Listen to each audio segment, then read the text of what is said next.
Watchers, much like last time, we find ourselves not on Merosia. Instead, we are within the Merosian universe itself. Hamnatram, the great city within the third moon, has been the focus of this tale for the past few episodes. The crew of the Spelljammer vessel known as the Gut Hook has all assembled, gained 2 new additions to their crew, and has left the space docks of Hamnatram itself as they head towards their next mission within astral space. Death Dodger and the Redbreast has settled in nicely, as the crew is starting to like them as time goes on.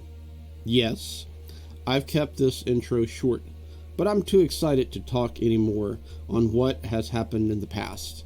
Instead, I wish to tell the present, and with that, Watchers, let us go see how our spacefaring crew are doing and what they are up to at this very moment in time. Y'all are traveling through astral space as quickly as y'all can. Zerda is piloting the ship. What is the rest of y'all doing on the journey towards y'all's destination? I think there's been a vote to repaint the ship. Captain Ralph disagrees. Toktan is going to shave. All of himself? Or just... Nah, just his really matted and gross beard. Okay. Anything else you would Fruit like juice. to be doing? Fruit juice, all that fruit juice in it. Yeah, last night's dinner just... Yeah. It needed to go. It's like getting a gum in your hair. Yeah. What's Percy doing?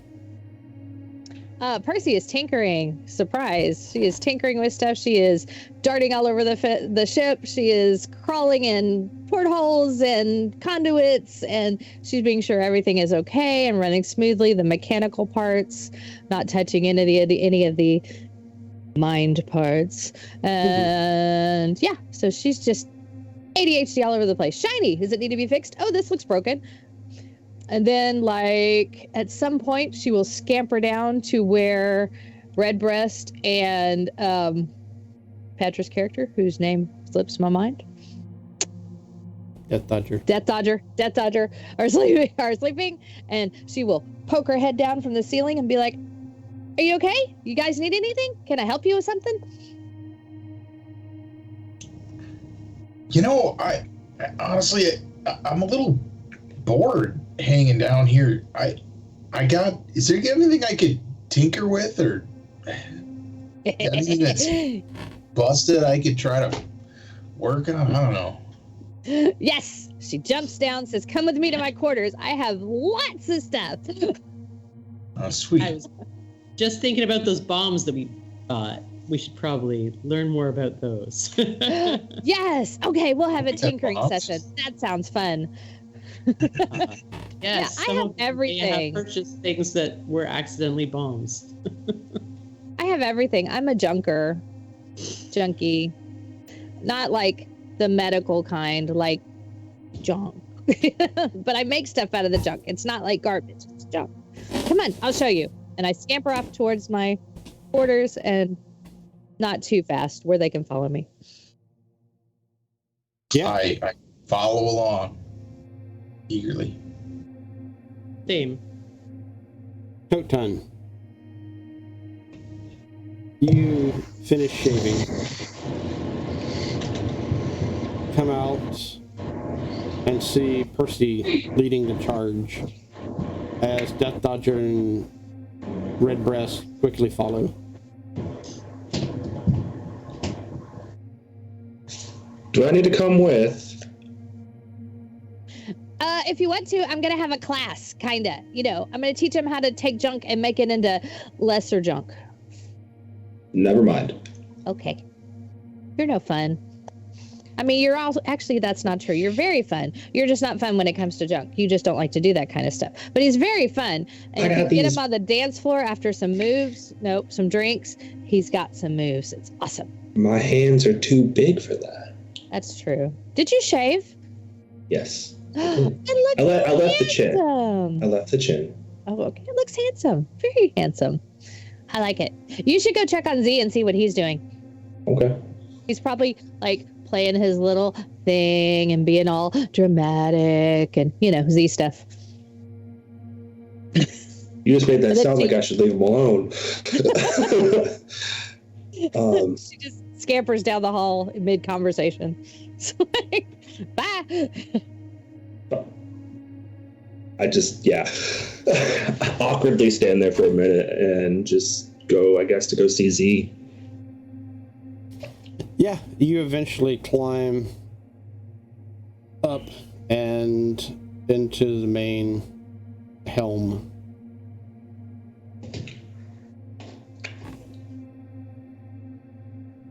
And you see Zerta sitting there. What are you doing, Zerta?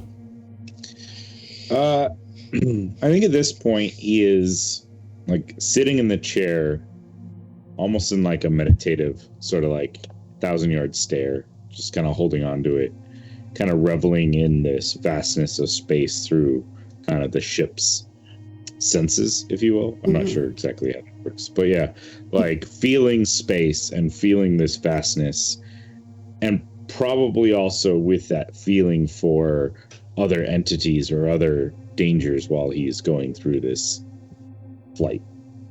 Yeah.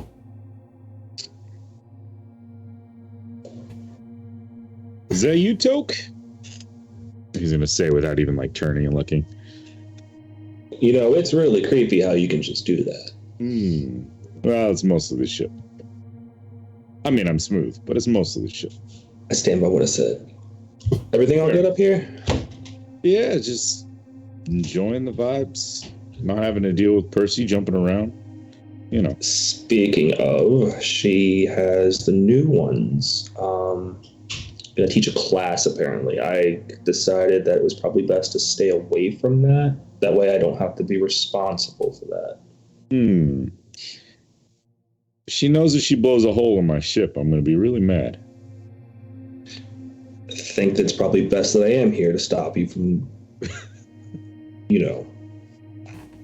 All right. And he'll blink a little bit, look over. Oh, he shaved. Looking sly. I like it. Yeah. And I takes his comb out of his pocket and just kind of goes back across his hair with it. It's really disturbing how much that just stays in place, no matter what we do.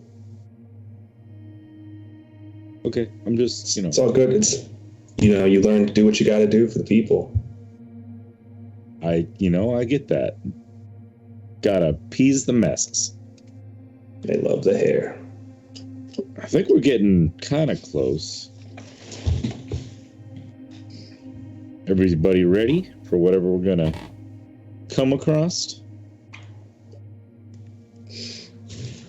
Well, I'm hoping so, and I'm hoping there's something to fight down there. Kind of getting a little rusty if we sit along too long. Ooh. Yeah, I mean, I like you, Toke, but this need to beat things up and shoot things, there might be some issues there. Everybody's got what they're good at. Suppose so. I mean, big guy, I'm sure. Never mind. And in my defense, I only do it to people that deserve it or consent to it. That consent's important, yes, yeah. You want to make sure everyone's on board. Unless they deserve it. Yeah, then you lose your right to consent. It's kind of like auto consent, as far as I'm concerned. Robbing babies, stealing purses, stuff like that. You. You mean the other, yeah. Yeah, if they were doing that, then it's you gotta do what you gotta do. All right. Well, I'm gonna slip back in the ship for a moment, see where we're at. All right. I take a seat, and I guess there's another chair up there, and I just kind of lounge back in it. Yeah. With that, Percy, you'd lead them back to your shop.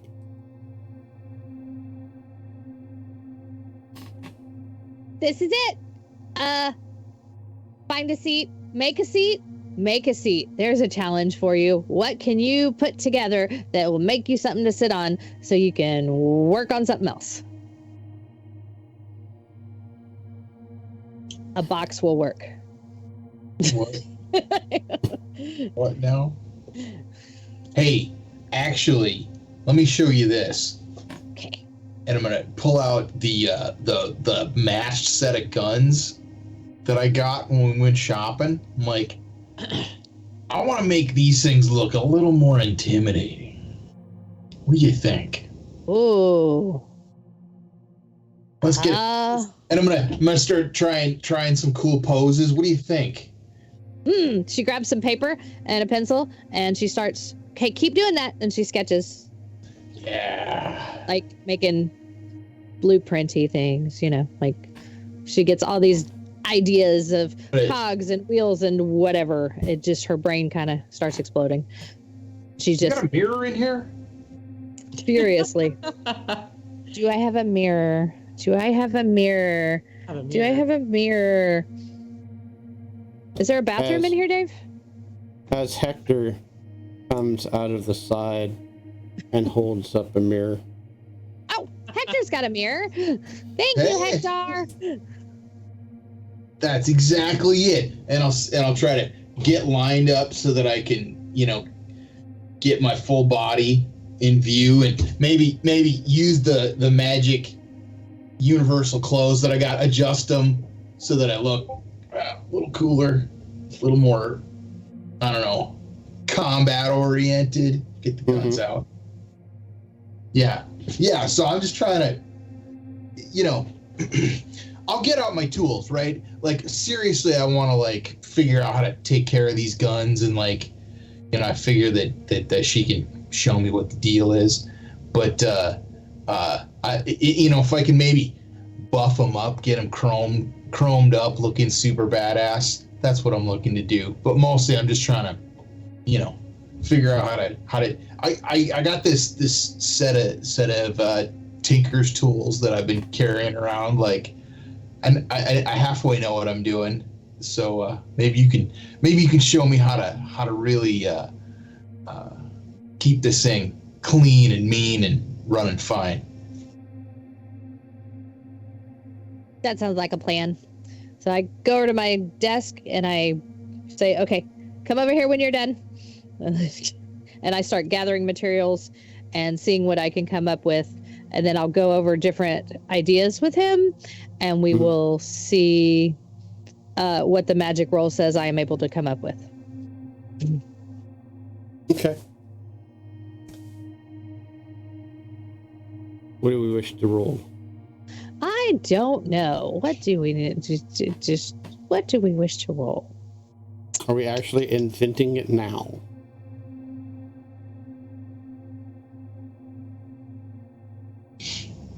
Well, yeah, we should probably be sure they're working order and they look cool before we go into a combat situation. So yeah, why not? I'm just looking to cosmetically get these things all badass looking.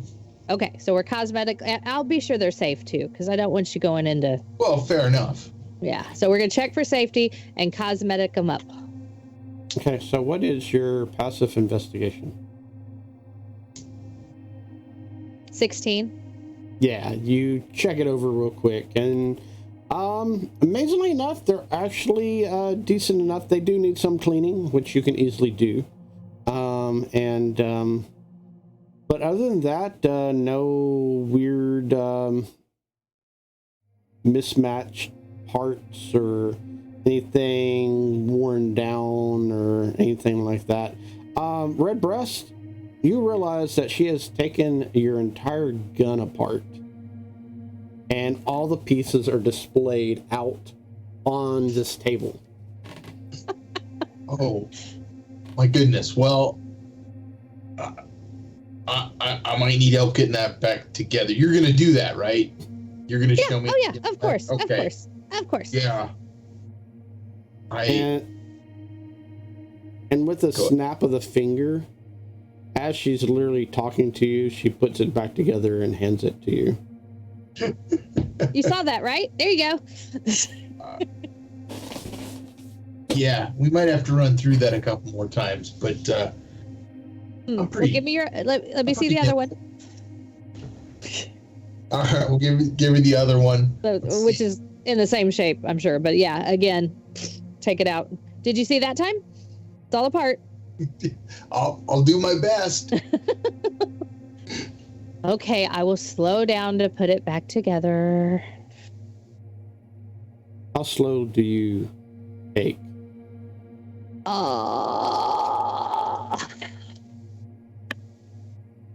What is your, damn, I rolled it. What is your dexterity, by the way? My dexterity is 16. And what is your, we're going to say, what is your sleight of hand? +6. Yeah. Roll a 1d4.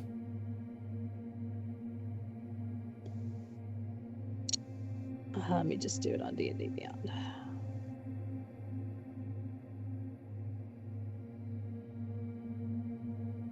Two. So normally it takes you about 2 minutes to do that. Okay. As far as normally disassembling it and putting it back together. Oh, the whole process takes 2 minutes. Yeah. Okay. Okay, so I took it apart already, so I'll take like 4 minutes. I'll slow it down to half and put it back together slowly. Okay. Of course, if you stick with me and you're ever like with me and there's a problem, you can always just toss it to me and be like, hey, this is jammed or whatever. It's not working right or it seems sluggish or whatever. And I can fix it. And I can pretty much fix it on the spot. I always have my tools with me. If I don't have my tools with me, Hector has my tools. And if Hector doesn't have tools, I can also kind of magically get some tools if I need to. So there's options. So I don't want you to think like you're going to be stuck somewhere, but that's only if I'm there. If I'm not there, then you might run into problems. I knew you were the right person to talk to. If you speak during this whole less than 10-minute episode, what is Death Dodger doing? Looking on in awe, Okay. mostly. But yeah, he has these capsule bomb things that he bought, and he wants them to be like this big and kind of subtle until they're not. So he has an idea about what he'd love to have, and he's just sort of mesmerized about what's going on right now with the possibilities, and his imagination is going wild for how he can have all this cool swag to use. Not that he ever does yet, but now he's in space. It's going to be different. Yeah. Percy, you finish. Look, they're beautiful. I even polished them.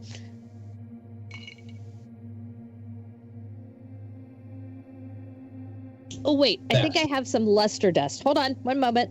And then I get like some iridescent painty stuff and put a little sheen on them so they like have, when he poses, they'll get that cartoon glint on them and be like, ding. Oh my goodness.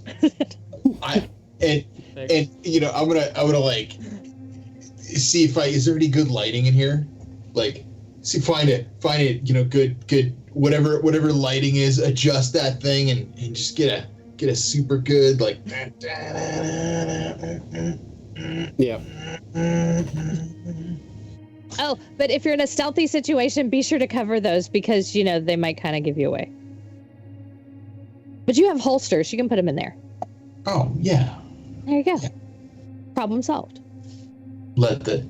Go into stealth mode, all black. Pull the scarf up over my nose. Go lurk in the corner. I've been practicing this for a while. Okay, the Percy kind of jumps on her table and then jumps down and goes up to Death Dodger and goes, okay, now let's play with the bombs. But I have to be careful. If I blow a hole in the ship again, Z's going to get mad. It was a small hole. Don't panic. It's fine. Well, I'm just a small person, so yeah, we'll do our best. I'll hold on tight if their holes happen, but it's worth it. Let's do this. Okay. So Death Dodger's gonna get out all the bombs. I think there was like smoke bombs and glue bombs and actual bombs. They're various sizes and stuff, but I'm wondering if we can make them into just little balls. Is that possible? Like make them small, and then when you throw them, they get bigger and back to their real size? Hey, Death Dodger. Or they could just do what they're supposed to do. I heard you knew everything about little balls.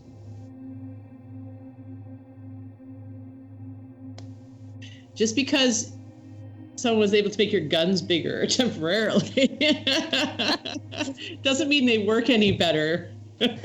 All right, well. I have heard somewhere that it is not the size that counts. It's true. It's no fun making fun of your size if you're going to make fun of my size, Deb. Okay. Let's see how you're going to go over battle first, then we'll talk. Then we'll talk, Redbreast. This is getting awfully flirty for the workshop. Y'all are gross. When I go over to the wall and turn on a shield, you kind of see a shield go around the room, and said, "That's for Z. So if we make a oops, his ship's okay. That's fine." Okay, let's work on these. Yay! Suddenly realizing I'm on the wrong side of the shield. You'll be fine. It's fine. Don't panic. It's fine. He just makes me do it in case. You don't need to be over here right now. We'll get you later. You want me to let you out? I can let you out. As y'all work on the bombs, Tok'tun, where are we going? What are we doing? Are we just hanging out with Z? Yeah, Z said we're almost there, but like almost is relative, and Tok'tun's in lazy boy mode, so he might be asleep by now. Okay. So. Okay. Zerta, are you reaching out in the cosmos? Or are you looking internally into the ship at the same time? I think he's focused more on the cosmos. He's been with this crew, except from the newcomers. Yeah. So he trusts them for the most part. So go ahead and give me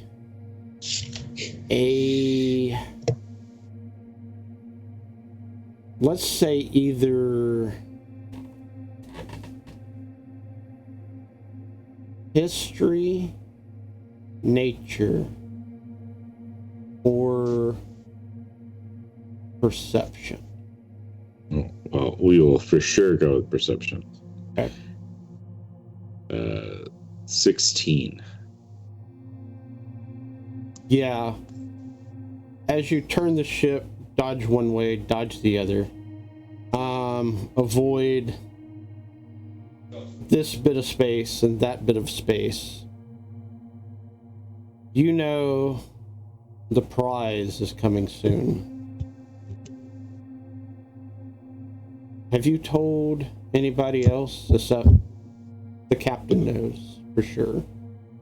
The first mate or second in command knows. But have you told Tok'tun? Have you told? I mean, I guess that all depends on the captain. Like, has the captain been? Did the captain want us to be quiet about things? Yes. Otherwise, yeah. If the captain told Z to be quiet about things, he won't even say it to Tok'tun. Yeah. Yeah. So, you know that the prize is coming soon. Within maybe 10 minutes. He will, sensing this, he'll come back to himself and glance over and see Tok'tun just like passed out in what he would assume would be like uncomfortable, but because of for sure. Toktan, like it works for him. And he'll glance over, pick up his cittern. Hey, Doke, it's time to wake up, buddy. What the hell did you just do? He just like strummed his guitar really hard, like in the most discordant sort of tone. All right. And just to wake you up. I have a feeling that would not have gone well. Yeah. Just reaches out with one hand, just grabs the cittern. Hey, buddy, it's easy. Sorry. The last time I tried to shake you, you did about the same thing, so I was trying new ways. Do you like that instrument? I think you do. That's second only to the ship. Then don't ever. All right. I'm sorry. Hey, we are like 10 minutes from our target. So maybe you could rouse everyone else, get them together, get the captain, let them know. 10 minutes out. Do you want me to use that too? Use what? That thing. My cittern? No, you don't touch my cittern. All right. It's okay, baby. He won't touch you. It's all right. He just gets just disgusted. Gets up and just groggily heads back across the thing. And goes and gets the others. Yeah. Where do you head off, Toktan? As you Guess see, I'm going to Percy's room. Yeah. As you see one of the mouse crew run by. And then I feel like I have a hard time not stepping on them. Oh yeah, they're everywhere. You don't know exactly how many they are, but just out of random, they'll just pop up and run by you and go, "Yes, sir. How you doing, sir? Gotta go, sir." And then just run by you. I both love and hate these little guys all at the same time.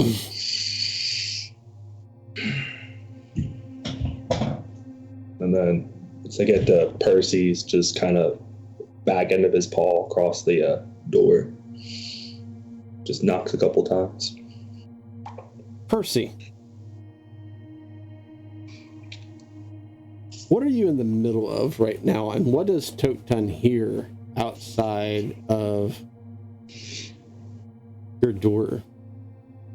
Don't worry, it's not gonna blow up. I promise. It's okay. And we have the shield if it does. It's fine. It's fine. It's gonna be fine. It's just hard. We're gonna pack a lot of big stuff in a little tiny container. And sometimes it gets away from me, but it'll be fine. I'm just warning you because I tend to be very honest. Not always at the most appropriate time. And if you ever need a secret, don't tell me because I can't keep one. But I'm honest about it. I can't keep it. So, okay, anyway, back to the bomb. Okay, so we gotta be very careful here. So you might want to take a step back. Redbreast, you hear a knock on the door. Oh, I'll get it. Run over the door. Hopefully I can get out of it from the sheet this area before anything actually blows up. So I'll happily open the door. Yeah. Death Dodger. I want to see what she's doing. I don't know. I don't really register that she's warning me that we might get blown up. Mm-hmm. I'm just really fascinated by. Yeah. What is your passive investigation?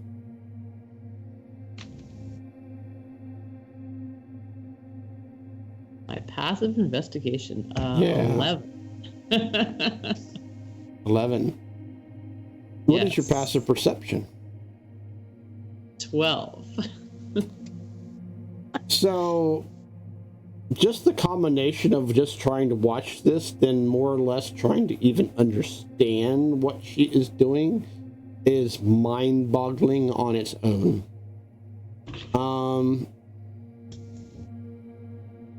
Percy, I need you to give me a sleight of hand check with your tools proficiency added.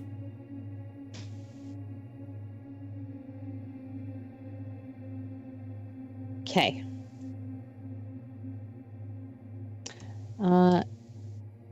23. And okay. I was gonna say, sorry. no. Which bomb are we working on first? We've got smoke. What do we got, Death Dodger? Smoke, goo, and explosive? I think, yes. Okay. Oh, well, we're talking about blowing up stuff, so explosive. Okay. Yep. Yes, we are. Okay. That makes that decision easier. So That makes 23. 23. Yeah. Percy does it in no time. It is the size that you were looking for. And she fit it all in this spherical container of metal. Yay! So I think we can color coordinate them. Yes. Yeah. So I know which is which. Bomb, black. So this one will be black, and I paint it black. Okay. Red breath. And then, yeah, go ahead. You open the door. You see Toktan standing there. You know what? I'll just look back. Is there anything dangerous actually happening right now? What is your passive perception? 12. You don't know. You saw a lot of scary shit happening. And, and it was going, I mean, at like record speed, like you're reassemble your gun. And you knew that they were talking about explosives. And, taking apart a bomb is one thing. Taking apart a bomb and making it condensed into a smaller format is a whole different story. Yeah. So I'm going to open the door, take one last quick look, and just say, hey, Toktan, we might want to find something else to do for the moment. I'll step out into the hall.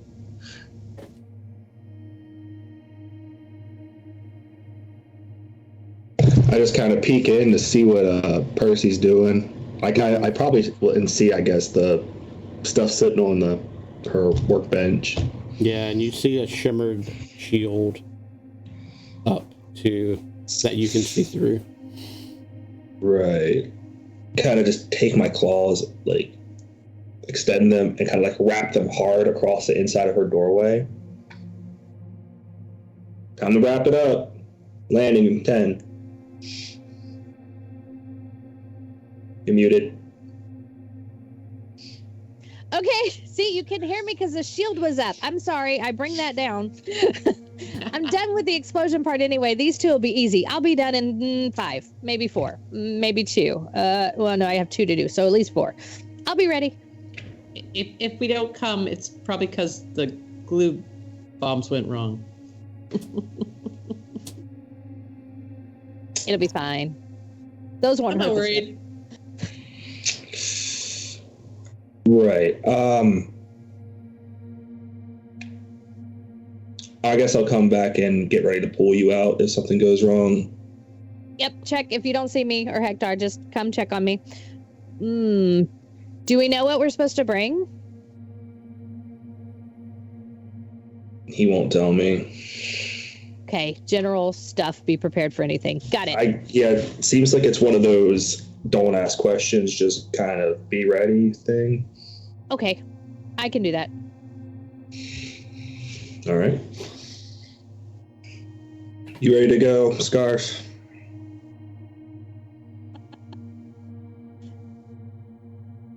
Oh, you mean me? Yeah, most people are trying to make fun of me, call me Booby. Yeah, all right, let's go. Okay. All right, you're gonna go up to the deck. You'll come with me. That's probably something you should have seen from the get-go. It's kind of like one of those things that you kind of have to do when you go to some place new for the first time. Like one of the must-see locations. Yeah, well, Come on. yeah, okay, let's do it. I'll wrap the scarf a little tighter and adjust myself into something a little more, I don't know, uniform looking, workman-like. Yep. As you head off, once again, Master Runt, you look sharp, and then he runs off.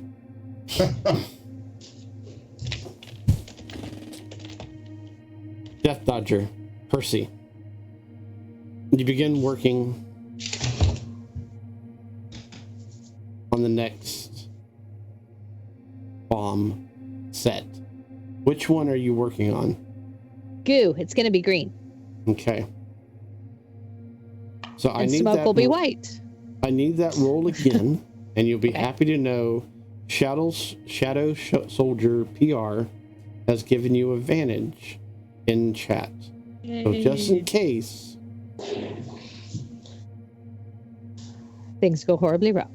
Let's see. Oh, that's a dirty 20 plus my 6, so it's a 26. Yeah.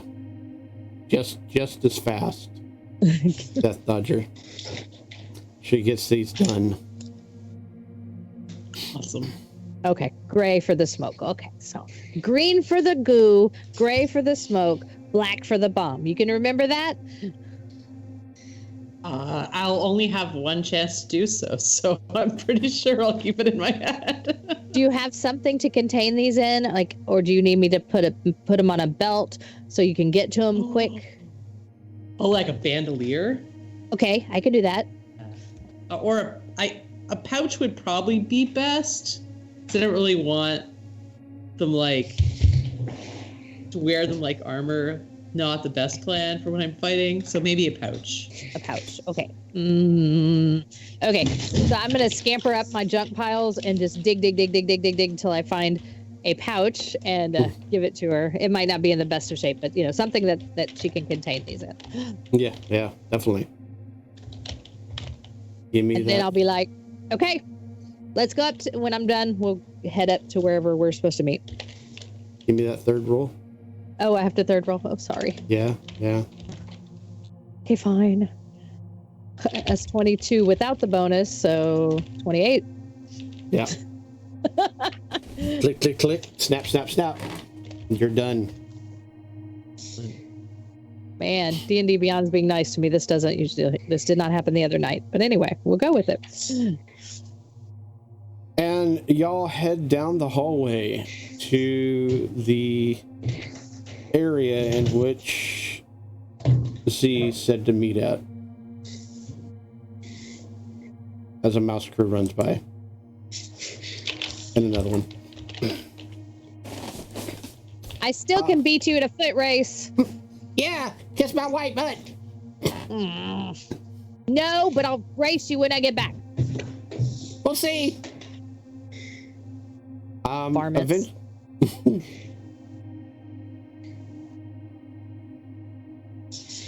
Eventually, y'all head into the area as Z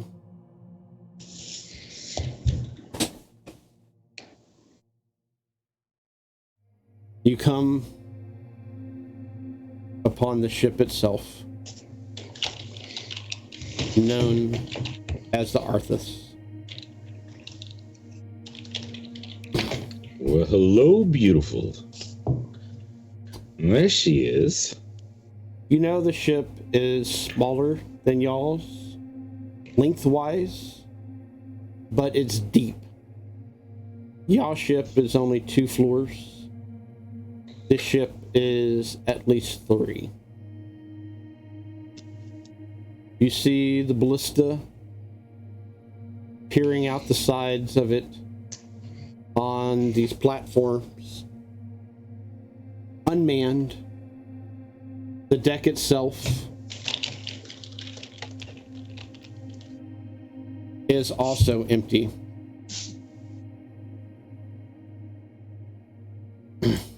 As you pull up in front of it, as it's just sitting there drifting,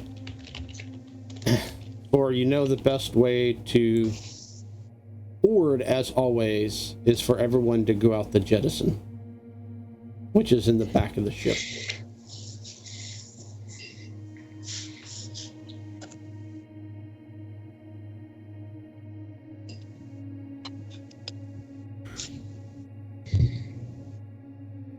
Do you pull it to a stop?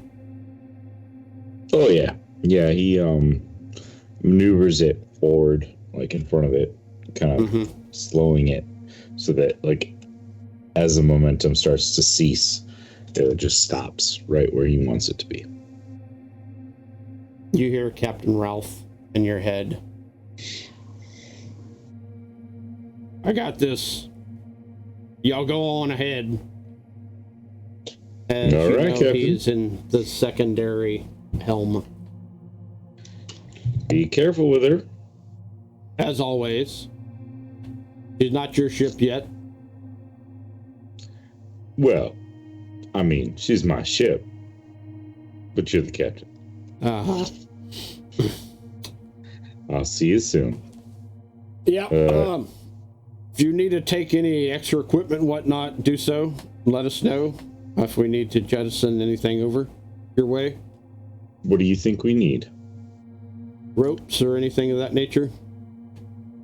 Of course. And we might want to tie her down.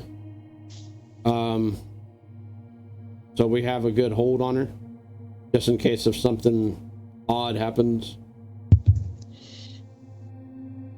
Yeah, sounds good. And I mean, was there anything in particular we're looking, or just grab anything valuable? We want that special chest below. The one we talked about. Should be in the cargo hold itself.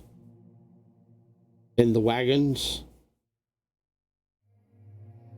Cargo hold in the wagons. Yep. All right. The black boxes. Black boxes. All right. Yeah, we'll work on that. Token should be able to carry them easily.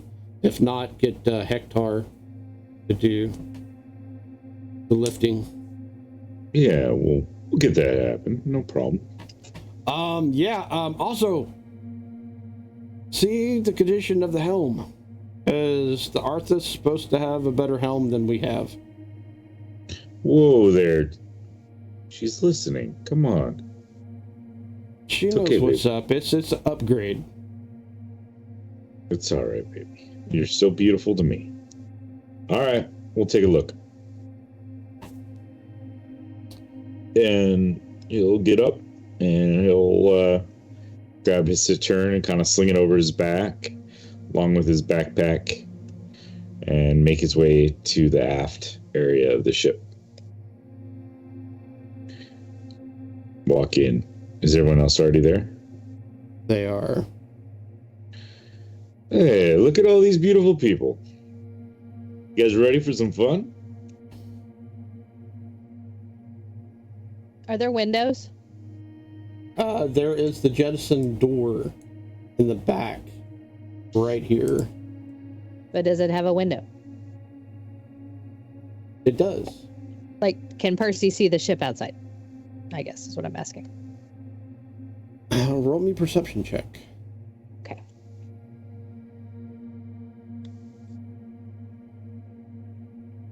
$18. You do see her.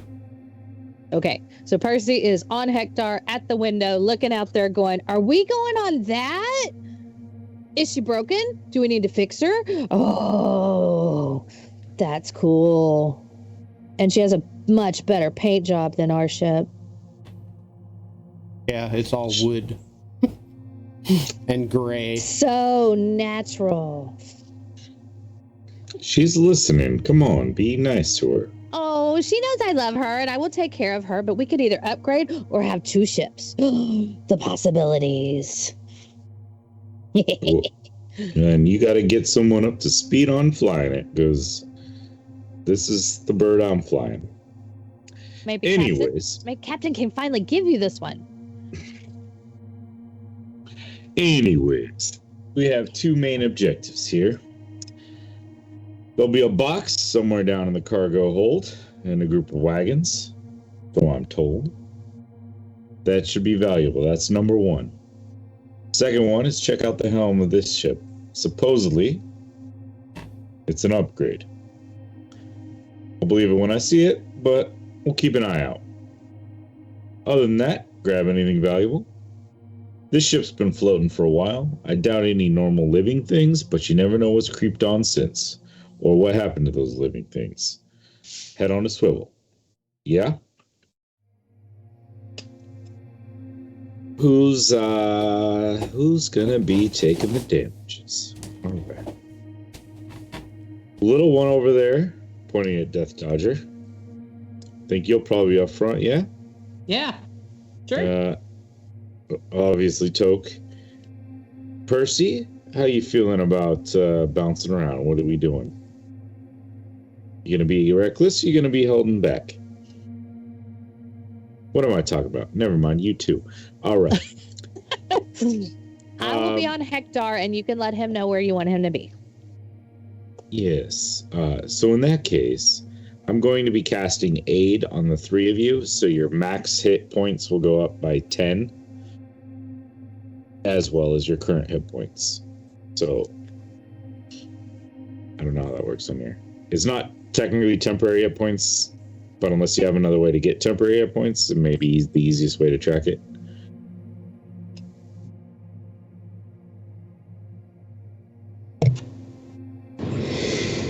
And that's Toke, Percy, and Dodger. That's Dodger. Percy. Okay. Now, I had aid from you from last time. Is that gone? I'd assume that at some point during this trip we had a long rest. Okay. Yeah, everybody had definitely a long rest, for sure.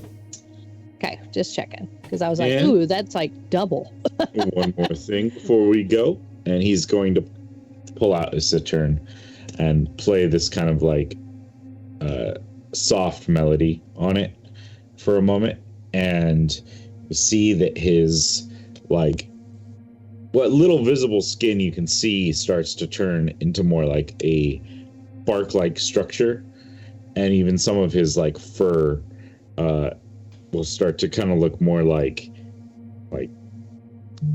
plant cilia sort of things, like the hair that grows on certain like ferns and stuff, as I'm going to cast bark skin on myself to make my armor 16. That work? Can never tell. And then after that, all right, we got some ropes here, and he'll have brought like a bag full of, some of the ropes that he thinks he'll need to like tie it down. Mm-hmm. We're going to tie one onto this side. Those of you who can leap will leap across. We'll tie down just to make sure we're secure. And bring some extras just in case we need for other things. Everyone else good?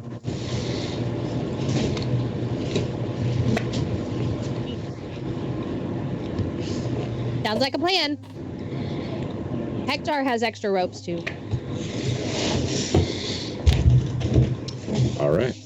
Oh, and I have my breathing bubble in case I need to go outside the ship somewhere where there's not an atmosphere. Probably a good thing. For the ones that have done this before, Percy, you know that the gut hook has entered Arthas's gravity well. And for the most part, you know that once you jump, it is a good idea to try to grapple onto something real quick. If not, you'll just keep going. The good thing is, though, is that you won't go out into space itself because of the gravity well.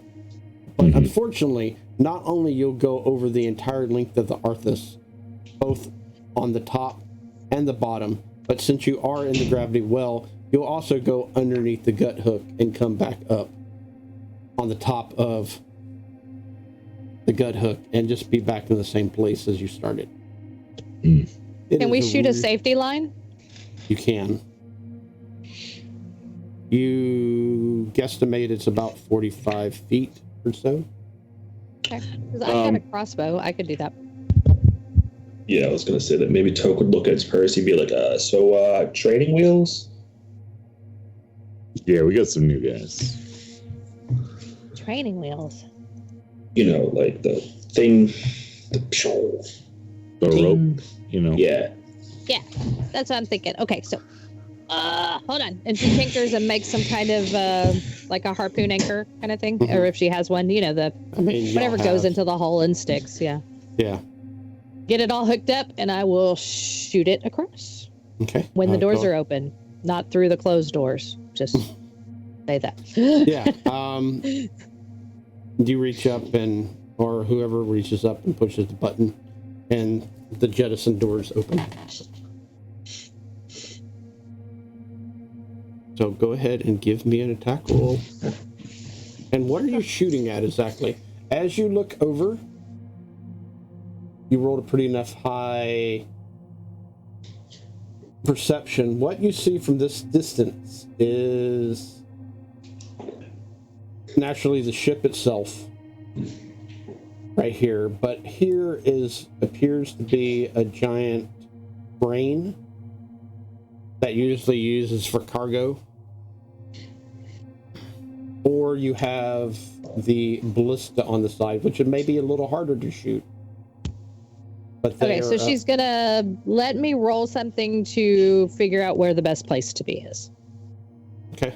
She would like do all the calculations in her head really quick and be like, da da da da da da da da there. Okay. So for you, it would probably be the crane itself. Okay. That is the biggest, easiest target to shoot at. Okay, so we'll shoot at the crane then.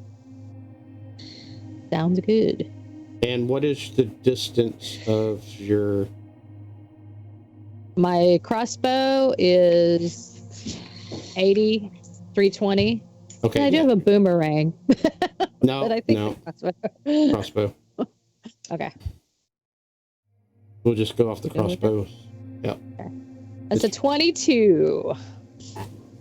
It thuds into the crane itself as you actually see splinters fly off of it, and then start I'm sorry, floating. baby, I can fix you. And as they float in the gravity well, they just kind of float as Death Dodger and Redbreast. You see this.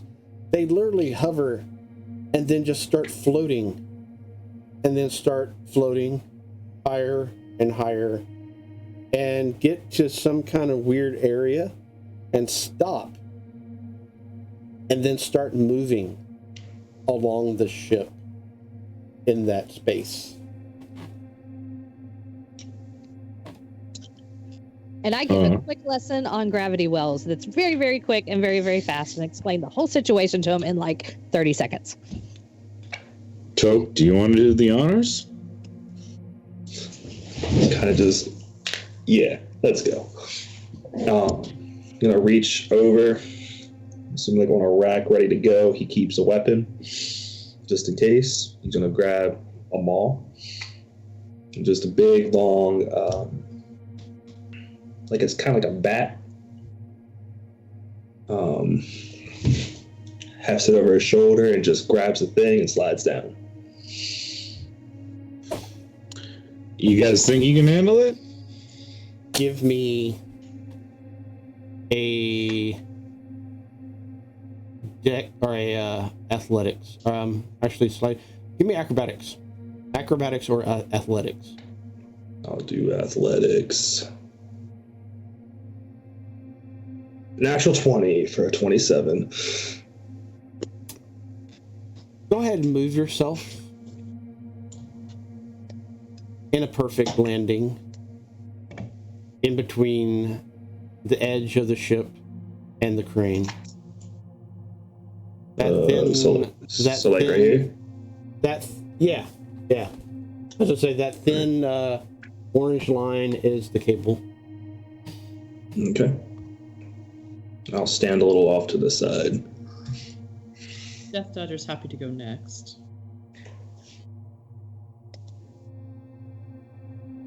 How are you sliding down, Death Dodger?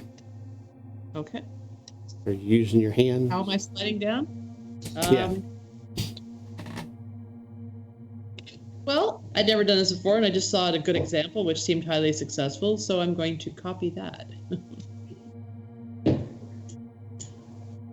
So I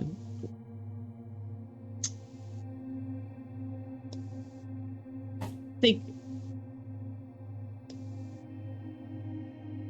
it's just like a jump between with the low gravity thing. I'm just gonna do the same and fly along. I have. I'll treat it like I do for cables when I used to navigate through the city and stuff. Just throwing something over top and sliding down. So I've got.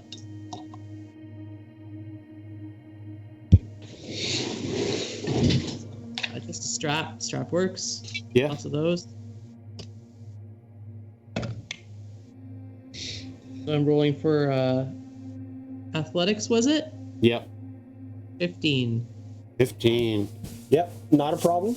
A little shaky at first, but yeah, this brings back memories.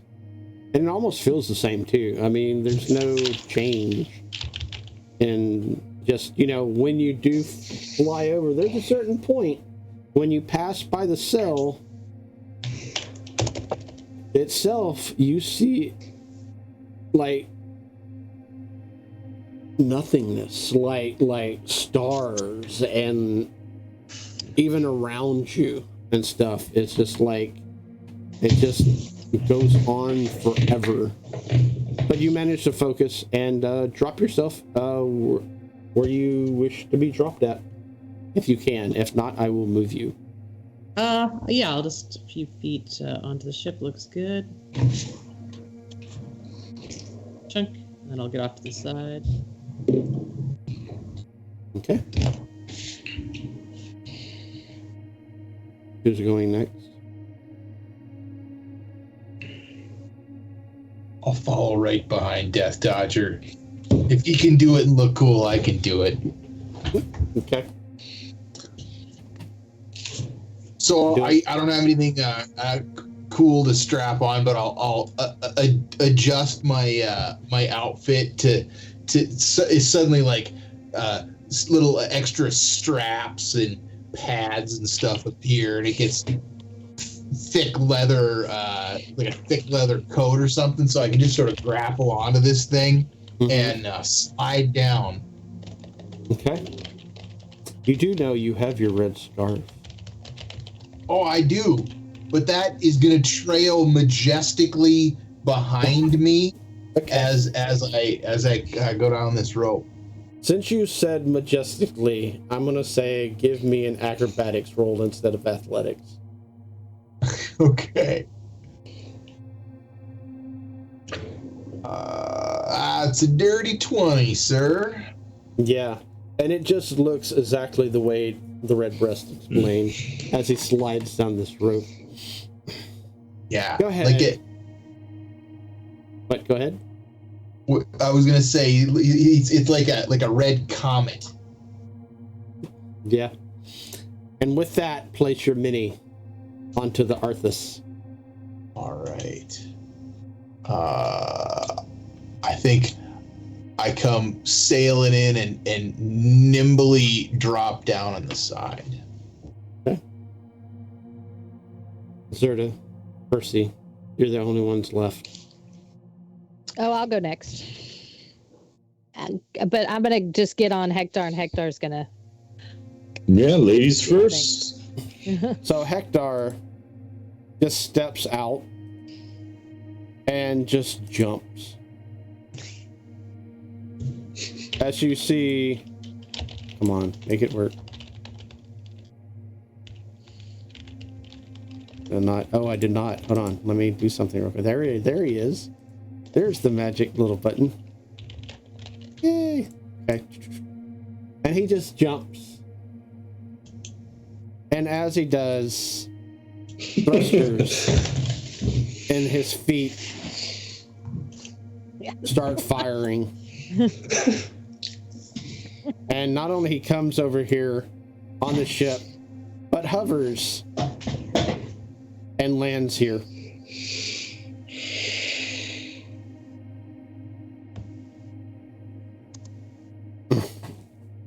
What a show off. Z's gonna reach his hand crossbow up. Mm-hmm. Kind of like there's like a little hook on the underside of it that like designed to hook into his holster, but it also doubles for these sorts of things. And he like hooks it on and will like kind of run and just kind of let himself slide down this like a zip line. Okay. Yeah, give me a athletic. 15, yeah, easily. And you slide on down. All right, guys, here we are. You can move yourself, by the way. Well, shall we head in? Careful, everyone. Can I put a hole in this one? Doing? Let me know. Holes? I mean, I don't think this bird's flying, so do whatever you want, but Okay, just let's had to not be damage anything valuable, okay? Okay. Just There's need not to going to know be the anything rules. dangerous in here, is there? Oh, probably. I don't know what, but there's a reason this thing didn't get to where it was going. Redbreast, you live for danger. Danger's like your middle name. What are you talking about? This is gonna be fabulous. Wow, she's calling you out. I mean, I'm what he told just trying to, gain establish expectations. It's That's okay, all. Robert. That's all. It's all right. It's the way things are. Well, Man, you're gonna put me out of a job. never. Stay near Tokton. You'll be fine. Tok, you want to lead the way, or you want me to do some scouting stuff? What do you think? What do you think the call's here? Well, You said cautious, so yeah. Bobby, do you want to move forward with me? We can go all quiet like and see if we can see things ahead. Yeah, I'm not scared. All right, let's go.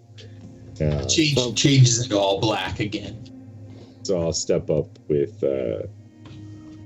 Redbreast and start slowly walking forward. Okay. Scanning the area for dangers, for traps, for, anything. The two of us kind of moving stealthily ahead of the party. Okay. Redbreast, what are you looking for? I have no idea how these ships work or how any of this stuff is. I'm not a sailor, so I'm looking in all the dark corners. I'm pretty sure something's gonna jump out at us any moment.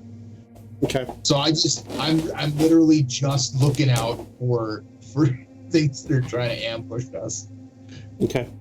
So, for the two of y'all, first of all, I need for both of y'all to make a stealth check as y'all are moving forward.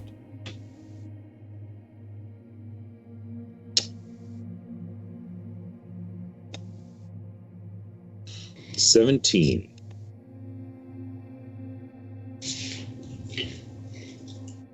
25. Okay. Very stealth. The ship is strange. Not so much for you, Zerda, but Death Dodger, Redbreast, they said this ship's old, ancient, even, hadn't been touched. Well, where you're from, there should be rot. There should be holes. There should be stuff falling apart on it. This thing looks like it's been stuck in a time capsule. The only difference is that there's, I wouldn't say dirt, but it's almost like this fine dust on the floor and all covering everything. It's almost a white powder. Zerda, Tokton, Percy, you know this to be basically space dust coming off various planets, asteroids, whatever floats in space. It gets stuck in the gravity well and settles on things. The sucky part is, when you cross over, you leave your footprints behind.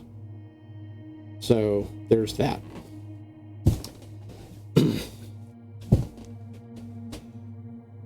Redbreast, Zerda, give me a perception check. And as y'all do, Toktan, what are you doing as you're standing there watching them go ahead? I guess the same thing as they're doing, just making sure that nothing's make sure that basically he's ready in case something does pop out. Because I think even for him, it'd be kind of weird that things look so clean. Mm-hmm. Are you trying to move stealthily? Yeah, we'll go ahead and say yeah. Okay. I'll give you a stealth check if you want it. I don't have to have it. But, if you want to give yourself, I'm going to roll out with advantage because it's going to be really bad otherwise. So are It's we? not taking, anybody. It's where are we getting this advantage from? Chat advantage. Chat. Well, heroically inclined gave it to you, so we will check mark that off and get rid of it.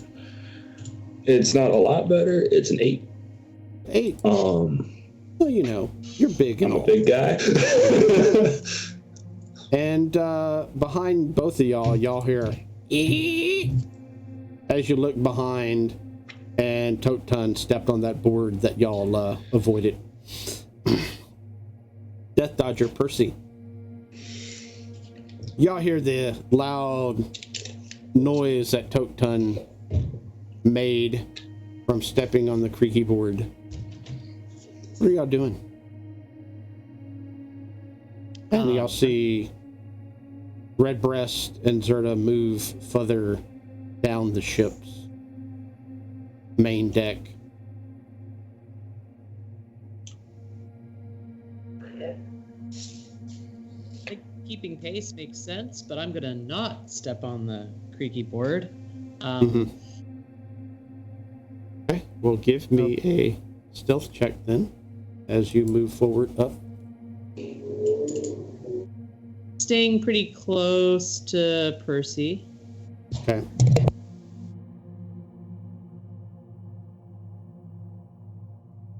$27. Yeah. I am the knight.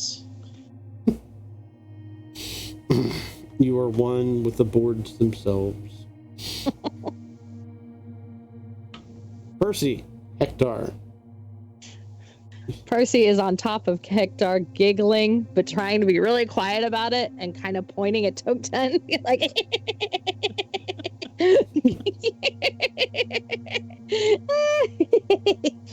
and and then just Hector knows to follow in the back. We're our job, although Percy is distracted by the beautiful squeak of the wood, is to be sure nothing is coming up from the rear. So we're scanning and coming behind the group carefully and quietly. Okay.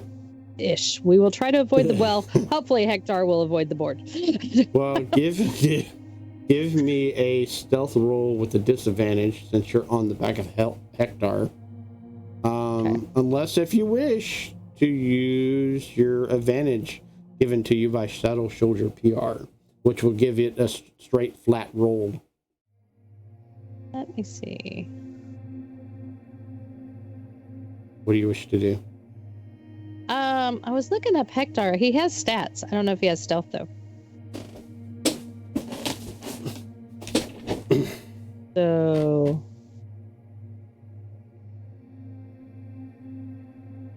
at least I thought he did. So it'd be just a straight dex roll for him with disadvantage because he's a heavy piece of machinery. Get Defender.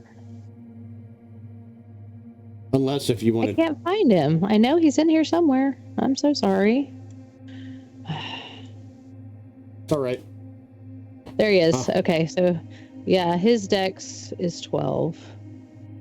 So do you wish to use the advantage or not? You said it's going to be at a disadvantage? It's going to be disadvantage, but if you use the advantage, it will be a straight roll. No, I'm going to try it with just a disadvantage. Let's see what we're doing. Okay.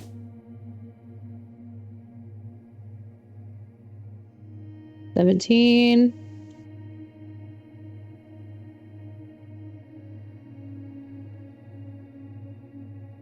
He does get a +1, so he's 13. 13. Not bad. He moves in his usual way. Y'all can slightly hear a metal sounding plomp, plomp, plomp, but not overly loud. Redbreast, Zerda, what do we roll on that perception? I got a 12. 22. 22. Zerda. Up ahead.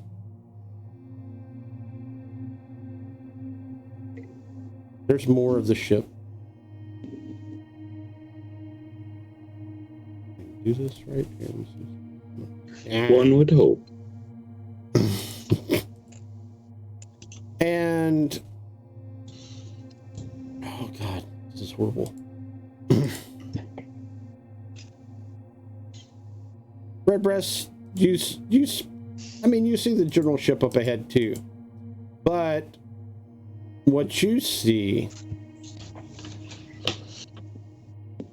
Zerda, is something odd, something unusual, because to the left, y'all see the crane, which is another cargo hold opening. These types of ships usually have it, and another set of ballistas in the back. But in the center, where the helm is up top. These cargo ships always have them up top, and glass covers the majority of the helm, as the actual space jammer chair is within, as well as other gadgets and mechanisms to operate cranes and various other operations on the ship. But what catches your eye that's odd, Zerda? There's plant life within the helm.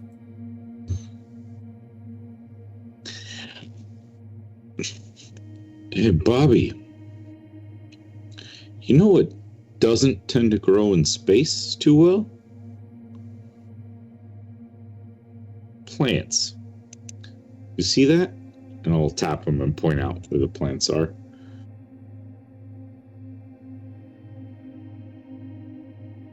That is not normal. So let's be a little cautious about this. And you know for a fact, Zerda, that this style cargo vessel, to just go down to the lower levels is through the helm itself. You could go down the actual cargo holds, but that's just a pain in the butt because there's no actual stairs. You'd have to ride the crane downward and stuff. So he's gonna turn and look over towards Toktan, and casting message, he's going to say in Toktan's head, Tok, it looks like there's plant life growing in the helm. And that's the way we gotta go. So I've not quite seen plants grow randomly on a ship that's been floating for a while. This might be some trouble. Let the others know.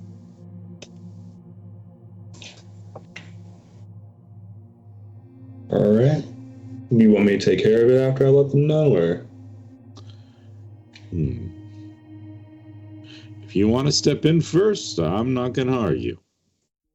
All right. And I kind of just turn around to the others and just point at the plants in different spots. I'm just like, not supposed to be there. You stay, I go. I think Zerda's gonna gesture to Bobby so that we move closer, keeping an eye out for like other traps and other issues that might happen, to like be the eyes for Toktan, but look over him. Let's move a little closer, but let's not get too anxious. Toke can go in, take the brunt. We'll save his ass.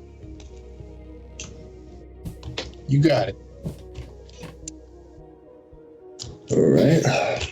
So is there anything else as we get closer that like we would spot to be some sort of threat? Any traps or anything that we can, besides the plants, that would catch our eye? Other than just everything is in stasis mode. I mean, it you can literally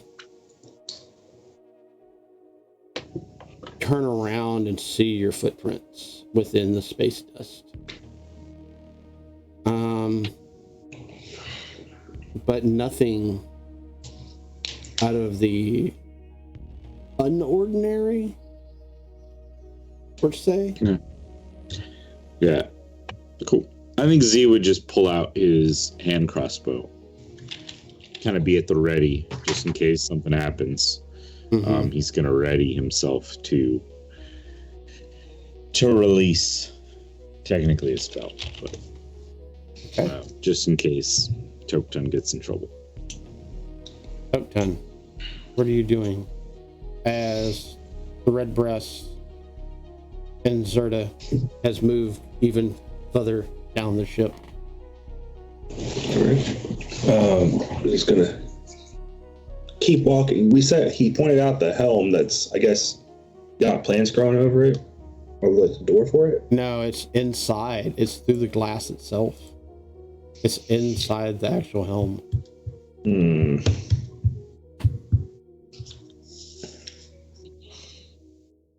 So we got to go inside first. You know that like these cargo ships typically have people stairwell, because right now what you see is for cargo. The two large, these doors for cargo are 15 feet long by 10 feet wide, made of metal.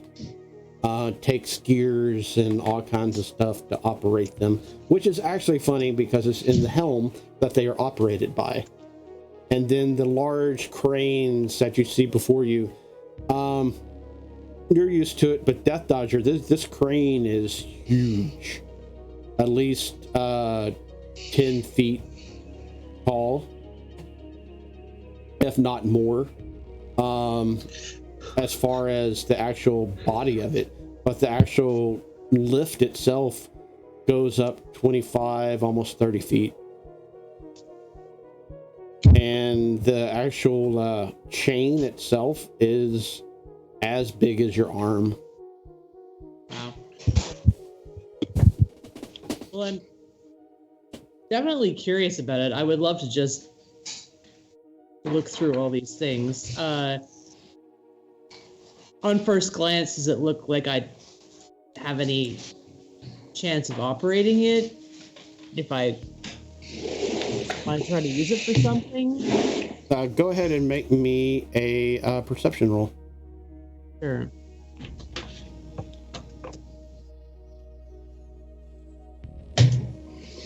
$18. 18. They all look like they're mechanically operated. It seems to be an unmanned operation. As Percy, you would know that everything is hooked up to the helm itself. as you see Death Dodger looking at the crane.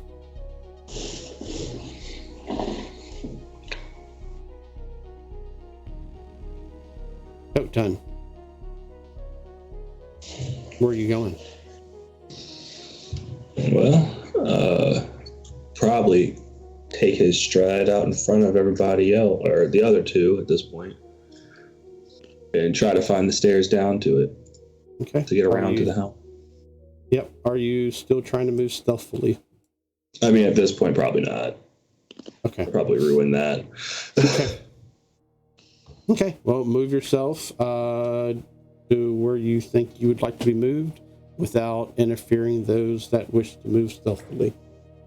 Unless if you don't care if they don't move stealthily or not, then keep yourself there. Well, the stairs would be over here, right? No. They're Or within up here. the helm. Yeah, they're within the helm itself. That's the cargo hold doors. Mm-hmm. Both of those, both of these are the cargo hold doors. These are 15 feet long by 10 feet wide, and they open up and outward as basically the cranes lower the actual cargo down these holes. And the only way down them is to ride the crane itself into them. There is no stairs whatsoever. Or jump and pray to whoever you pray to that you don't break, your spine and back and legs and whatnot. All right. I hear you. Because these cargo ships can easily go down 30 to 40 feet deep.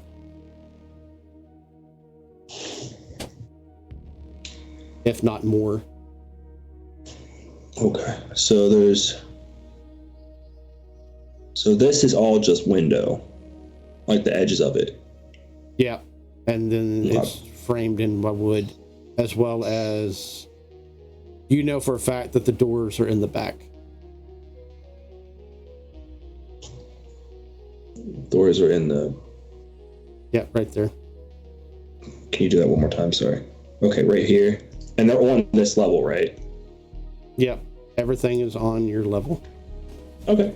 If there's a way I can make my way around to one of those doors, I'll take this way around. That way I'll screw them up.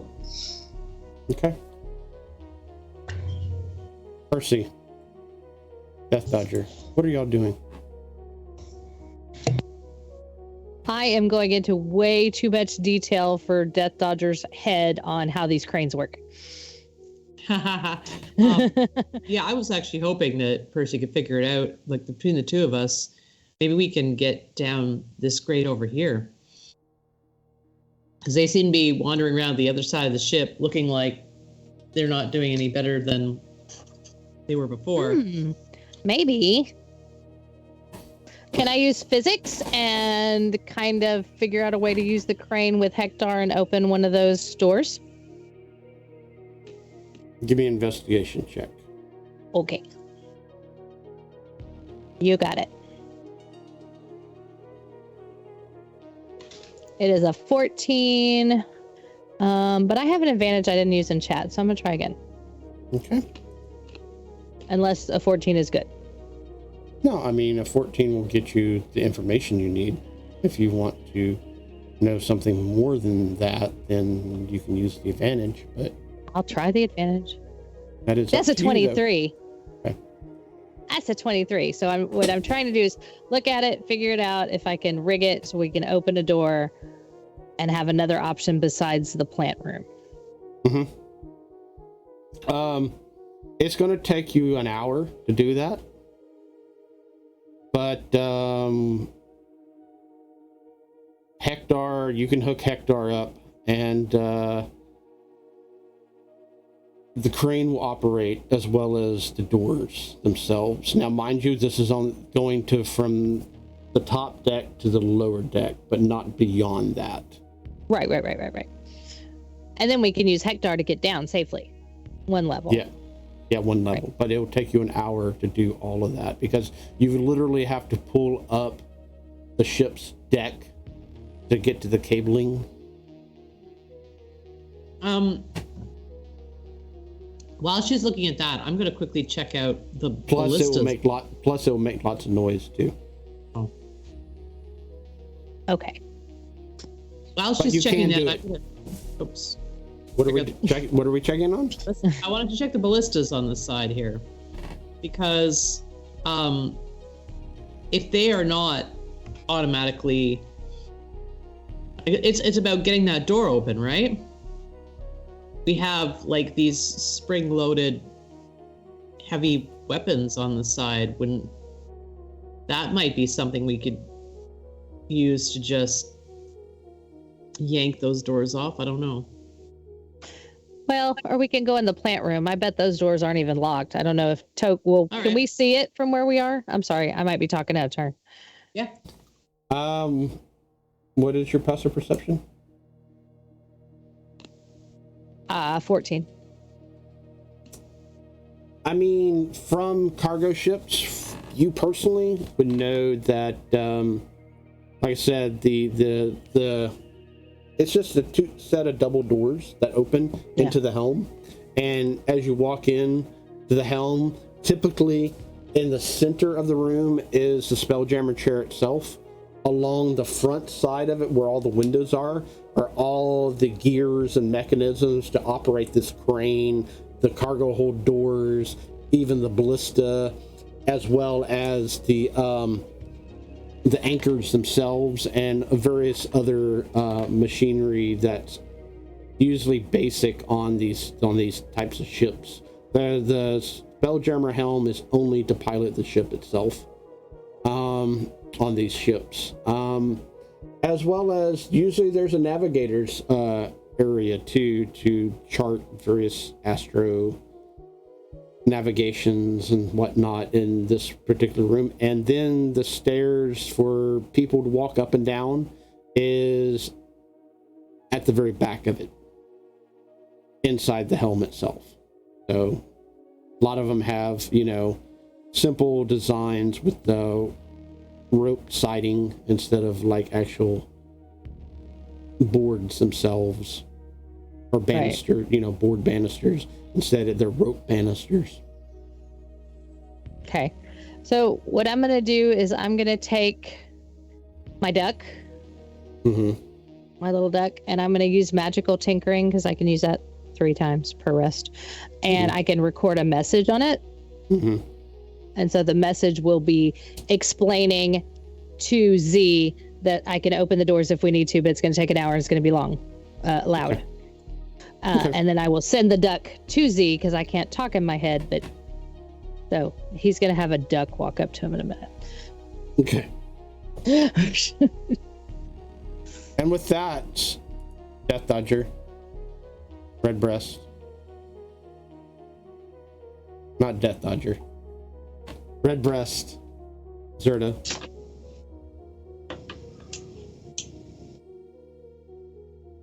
y'all see Toke thud, thud, thud, thud, thud, thud, run around the other side as y'all are sneaking by. Are there windows on this top, That this front side? entire front is a window.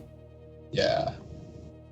I want to kind of sneak up, like while Toke is being unsubtle on the other side, I'm going to sneak up on this side and try to, not be so loud and just peek in the windows. Roll me perception. Okay. And what are we doing, Zerda? Oh, I want to use my inspiration because that was the crap. Well, just give me 1 minute.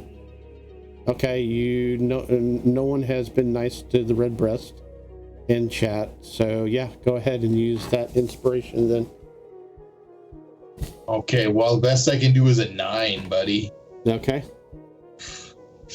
Guess the glass is dirty. Yeah, it is. I mean, it looks like there's humidity in there. Well, I don't know any better. It seems Yeah. reasonable to me. Yeah. Zarda, what are we doing? Yeah. So this duck comes up to me and tells me they're gonna work on this back opening.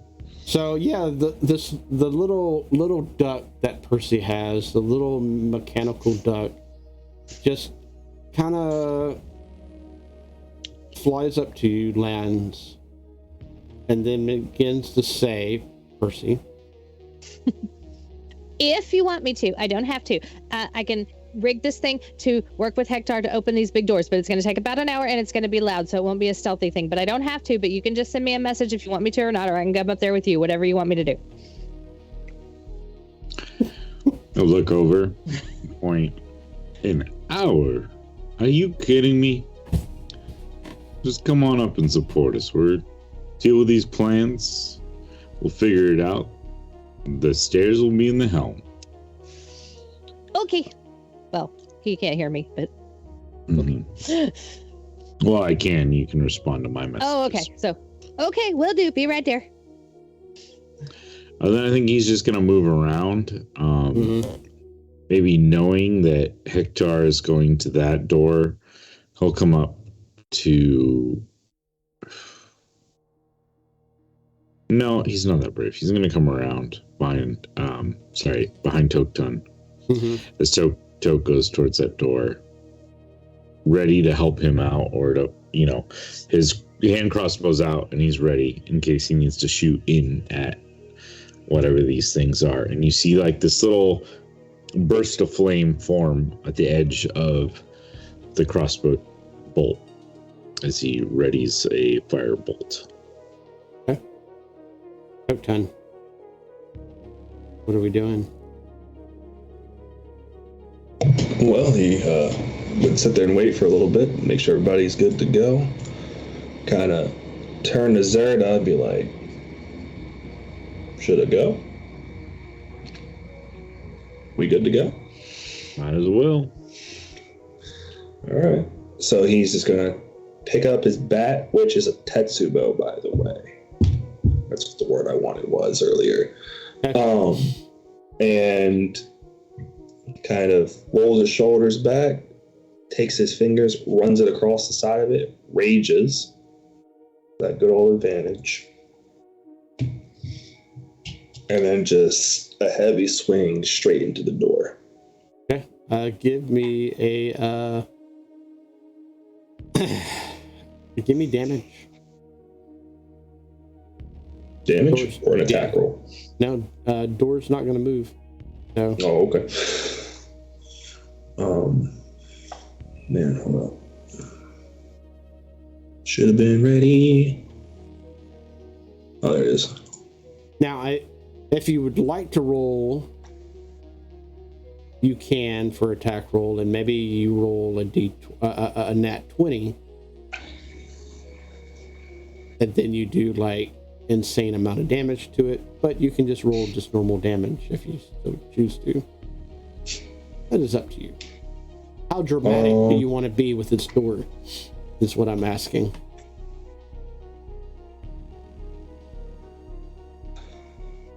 I'll just hit it with the hammer. Okay. I kind of... Yeah. So, we said damage. Yeah, just damage.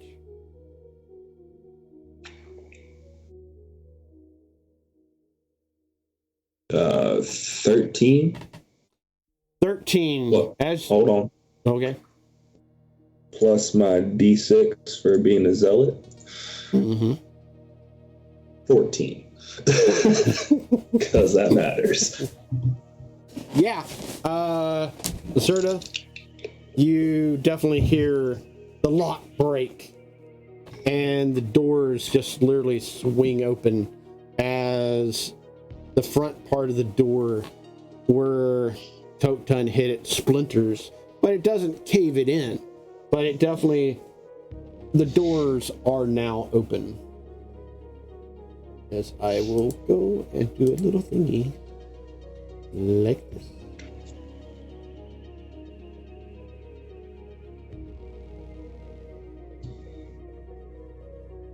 But Gerda, keep a perception roll real quick.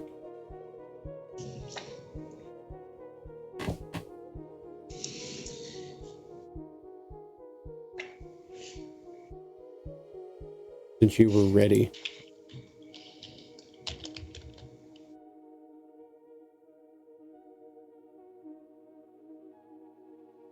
What do you roll, Zerda?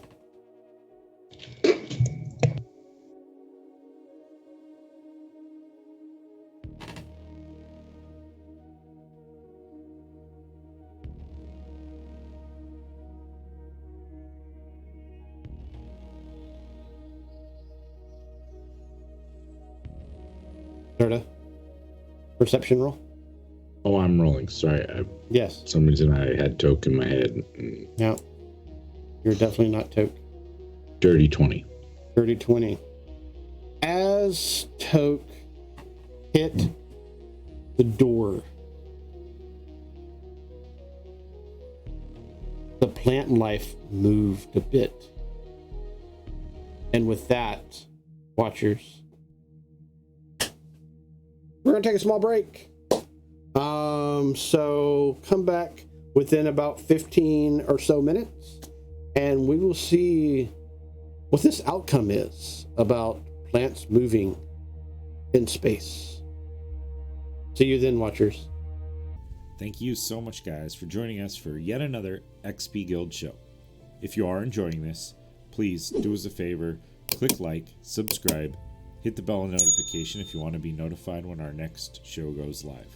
Feel free to drop us a comment. We'd love to hear from you guys, hear your thoughts on the show, or anything else you want to talk about. I'd like to take a quick moment to say thank you to our friends over at Hero Forge, a Sky Castle LLC product. We are not sponsored by them, but if you're looking for great custom miniatures, check out HeroForge.com.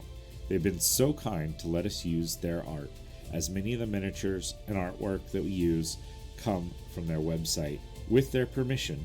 However, they have not reviewed our content, and so what we do does not necessarily represent their views or beliefs. Again, thank you to Hero Forge. Now, let's get back to the show. Percy, Death Dodger. After reviewing what must be done to the ship itself to get down there, and after Zerda saying to ignore that and to come support us, what are y'all doing? Death Dodger, Z just sent me like a mental message. I don't know. He's got like mind powers. I don't know how to explain it. He can explain it better. I don't know. Has a gift. Anyway, he let me know we need to go down there to the plant room, which is the helm, and we need to go help them out and get down that way with the stairs. He doesn't want us to mess with this because it'll take too long. But Right. he knows it's an option. Sounds good. And with that, Go I'll join let the y'all team. move yourselves about halfway. And yeah, there you go. You know how to move him. Okay. Like halfway on the ship or halfway, like, where do you want us? Like here? Yeah, right about here. This is probably about as far as you can get right now. Okay. And with that, Zerda, the plants moved. Seeing the plants move, I think I'm going to let loose this readied bolt. Okay. And so Zerda's going to pull the trigger of his hand crossbow, and out is going to streak firebolt. Come on. I think I have advantage somewhere, right? Yep, I do. I'm going to use the advantage. Oh, no. That I gave to Death Dodger. Never mind. I don't have advantage. I have inspiration, which I'll use. Okay. Because I'm not rolling a nat one on my first attack roll of the night. Oh, come on. But that's 2, so that's a total of 9. 9. It fires into the room and bypasses the plants themselves. And Death Dodger,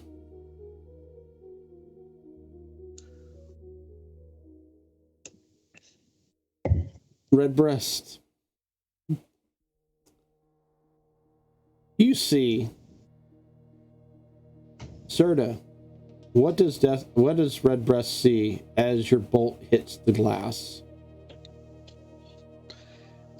Yeah, so Zerta like sees the plant move, and he's gonna be like to Toke, watch out, and then let loose a bolt, which starts off this like flaming crossbow bolt, which will then quickly like engulf itself and just be this flame. It's gonna strike the glass and just like splash out harmlessly across the front of the glass, but just like temporarily block Redbreast's vision in as it hits like almost exactly where Redbreast is. Luckily there was glass in between that diffused this heat. It didn't break through.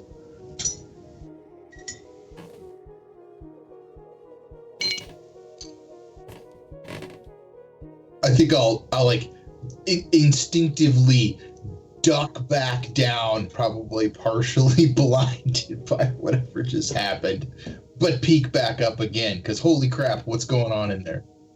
Yeah. Roll me a perception check.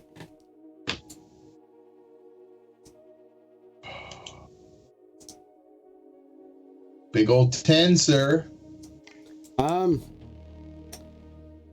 The window seems to be a bit scorched, and the humidity's gone though. As you look in, and the doors open, Z is aiming basically roughly where you're at, and Toketun is standing there with his big maul ready to go. Which brings me to Toketun. What are you doing?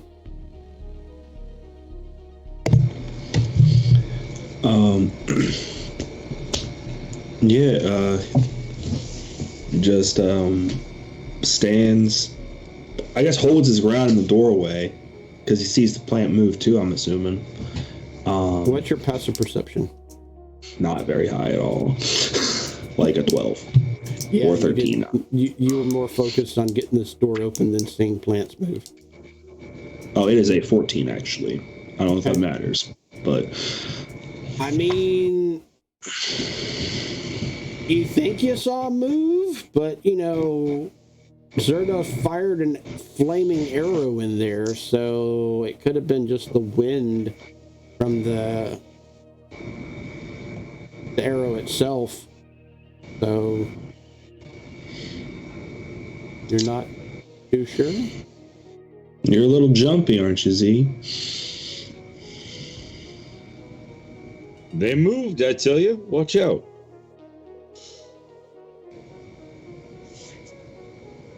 Not a whole lot. I didn't see anything.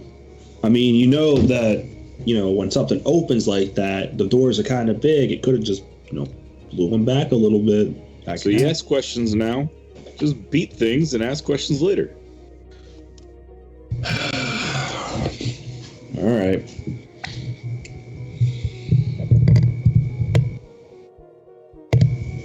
What are you doing?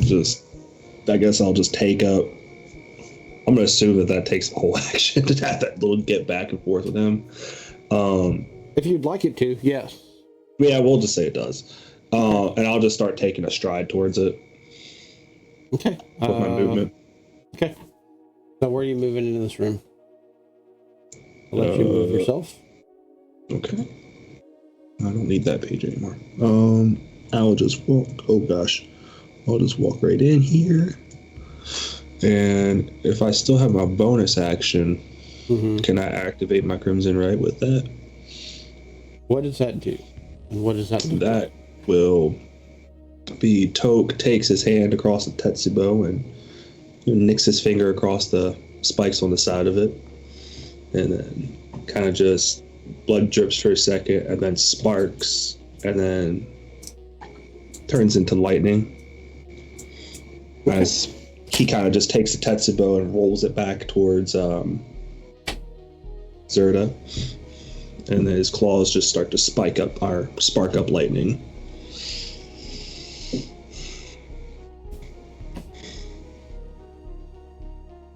Zerda, give me a perception check.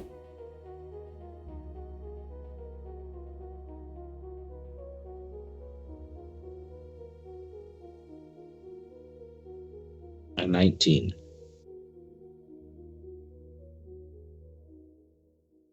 You've seen Toktun do this dozen times, maybe. Yeah. The blood usually hits the floor, hits whatever. This time it hits the floor, and one of the vine-like roots reaches over, and it's almost like it passes right over the blood, as if it licked the floor clean. They had to have seen that.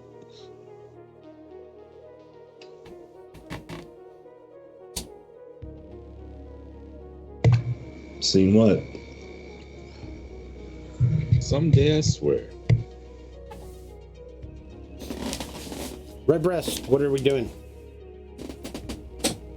Well, I certainly didn't see that with my 10 perception, so I'm gonna have to reposition. Is it multiple doors along the side? The only doors that you can see are the ones that Toktun just stepped through, and one exactly the opposite of it. The rest are glass. Okay, they're windows. Yeah, they're windows. All right, I'm gonna draw both my pistols. Mm-hmm. And walk around here, peering through this window, Mm-hmm. and then peering through this window, checking my reflection in the glass as I go past to make sure that I look fucking awesome, but also looking to see what's going on inside. Yeah. Go ahead and roll me perception as you pass by the glass. Not to interrupt, but I also take 1 point of damage from activating that. Okay. Oh yeah. Feels good. Yeah. I'm gonna use that advantage that I got from chat. Who's that from? Yeah, hold on. Let me see. That would be from Chest. Nope, that's Zerda. Oh yeah, Chest of No Shire gave you the advantage. Kick ass. I will use it to get a 17 on my perception.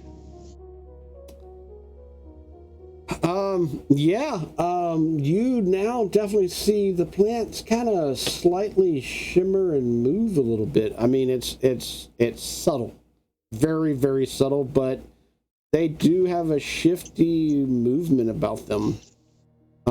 As you get to that double door that you stand in front of now. That's not what they're supposed to do. Not at all. Not at all. So if I want to go in here, I have to get all the way around to where Toke is. Or you could try to simply try to go through this door. Is this door open? I will jiggle it. It is not. It seems to be locked. Huh. I wonder if I can jimmy it. That is up to you. And how are you going about doing this?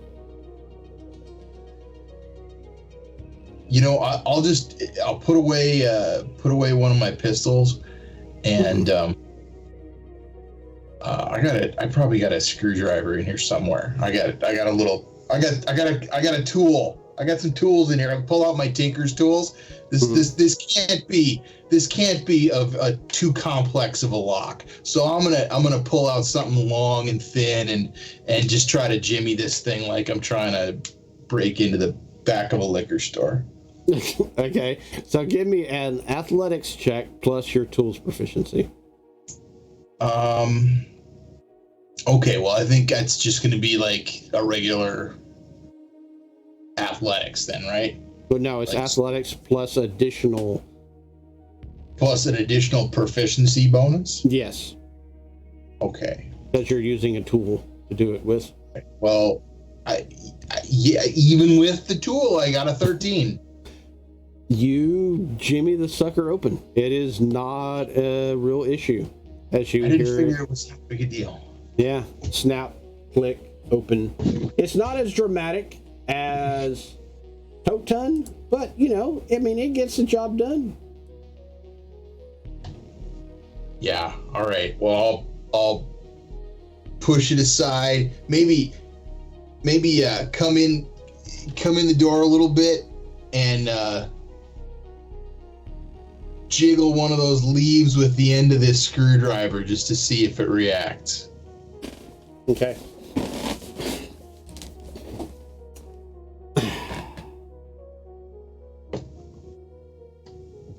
You jiggle the leaf. And Totun. The entire room shivers.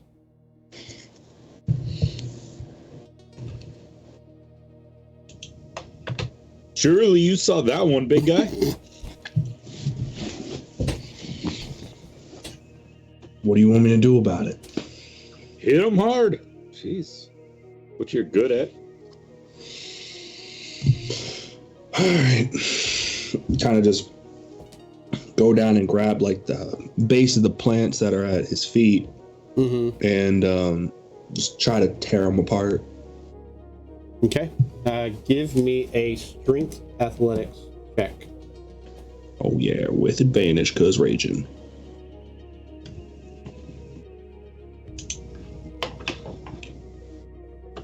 Okay, that's a 19.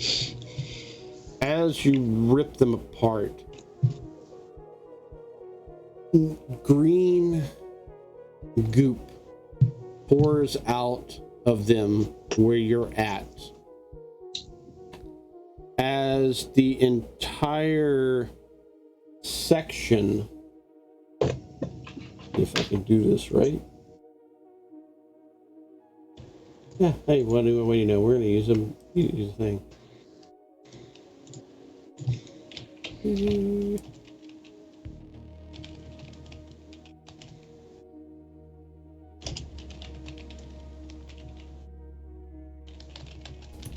Shimmers and explodes, and immediately fills this entire room.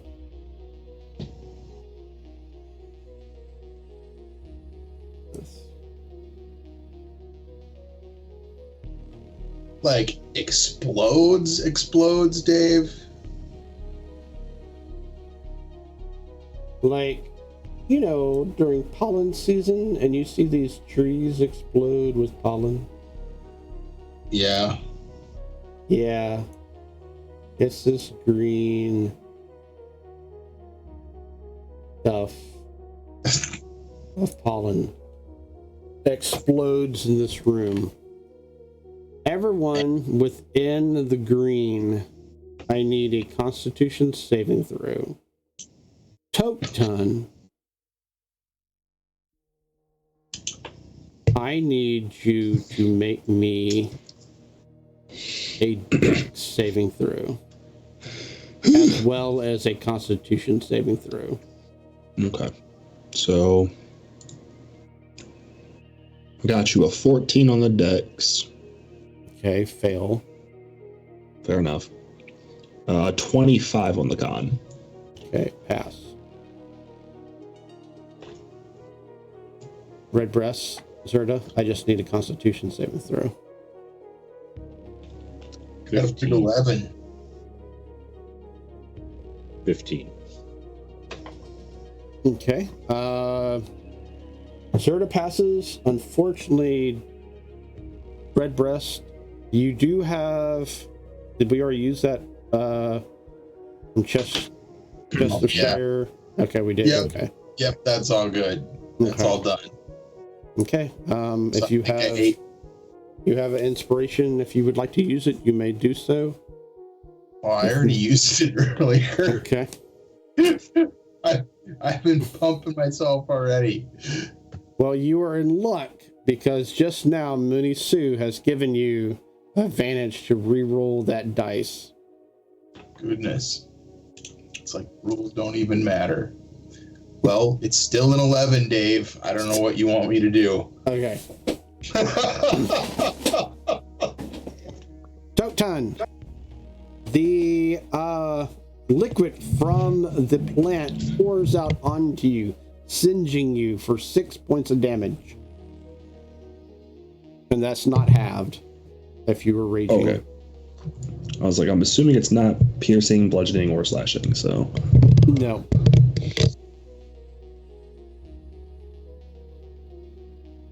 Death Dodger. Zerda. Wait, Dave, did I take damage? You do. As the pollen fills your lungs and respiratory system, as if you just ate a bowl of fluff.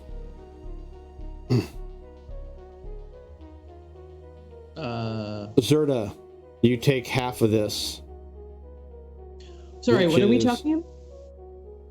Not Red Breast, Yes, Red Breast. Okay. Red Breast, not Death Dodger. Yes. Keeps what doing happened? that to you. I don't know why. I don't know why either. So I wasn't paying We're attention properly because I interchangeable, thought you were talking to Death Dodger. I know. Sorry. The red breast. Yeah, your lungs and nostrils and everything fills up with this pollen as if you ate a big bowl of fluff. You receive 6 points of damage. Zerda, Right. you receive only 3 points of damage. It's just good thing I burned all that advantage shit.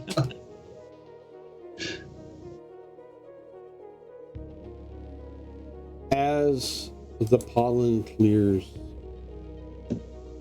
now it's officially Percy and Death Dodger. Y'all see this green cloud erupt in the cabin. As you saw before that, you saw Toktan step in, electrifying and all. As you know, this Percy, that he's done this several dozen times, whatnot. Then off to the side, you see a very, very familiar red scarf step in. And that was the red breast. But you also saw Toktan pick up what appeared to be vines and rip them apart. And that's when the entire room filled with this cloud of green.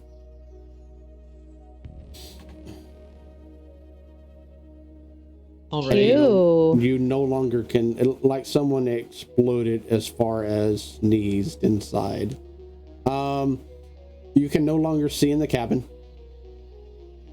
And you're actually seeing it lift out of the doors that they stepped in and float up into the gravity of the ship itself.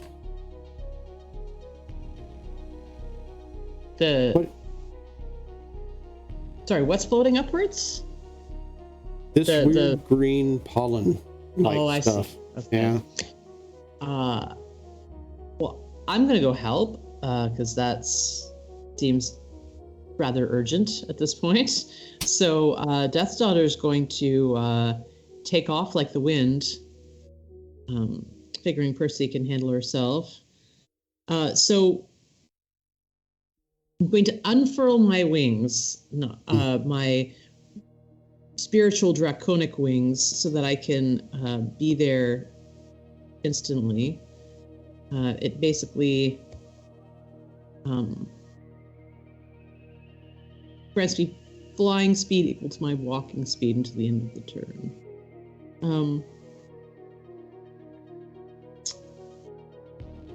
And is there, so it's going up into the air, so that means there's no roof on this thing. No, it's coming out the doors.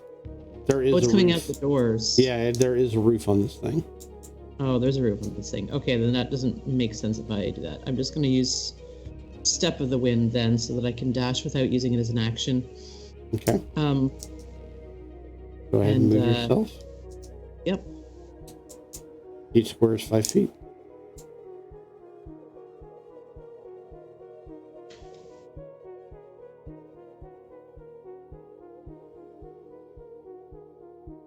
Ideally, I don't want to suck this stuff in. Certainly don't trust it. And this room is just made of glass. Right there, you just passed by 2 panes of glass. The rest is wood, and then it curves around to the double doors that the red breast stepped through. But yeah, you can't even see in this room anymore. It's all green, and it seems to be settling on the glass itself.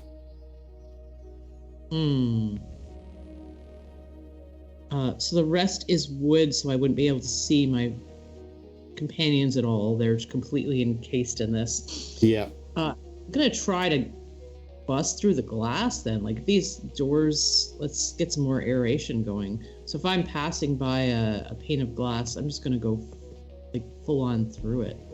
Okay. Roll me. This time I'm gonna ask you to make an attack roll. Yeah, that's fair. Let's do that.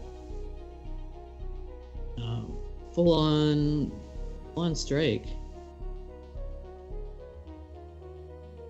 And the attack roll will determine not so much about you hitting it, whether you're hitting it in just a way that you don't cause damage to yourself. Oh, I see. 27. Yeah. Natural 20. Natural 20. Oh, yeah, for sure. You know how to break glass. Screw that shit. So roll damage. Not only roll damage, but roll double damage, please. All right.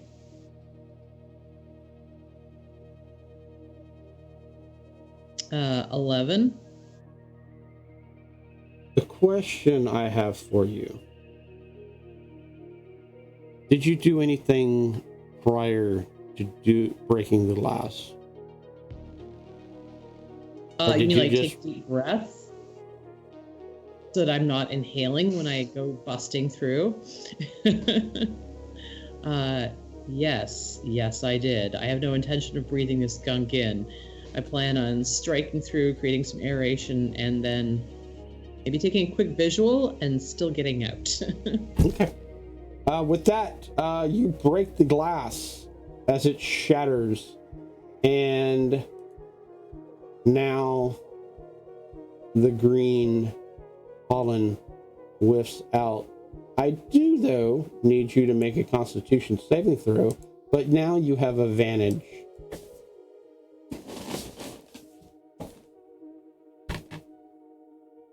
Because you held your breath.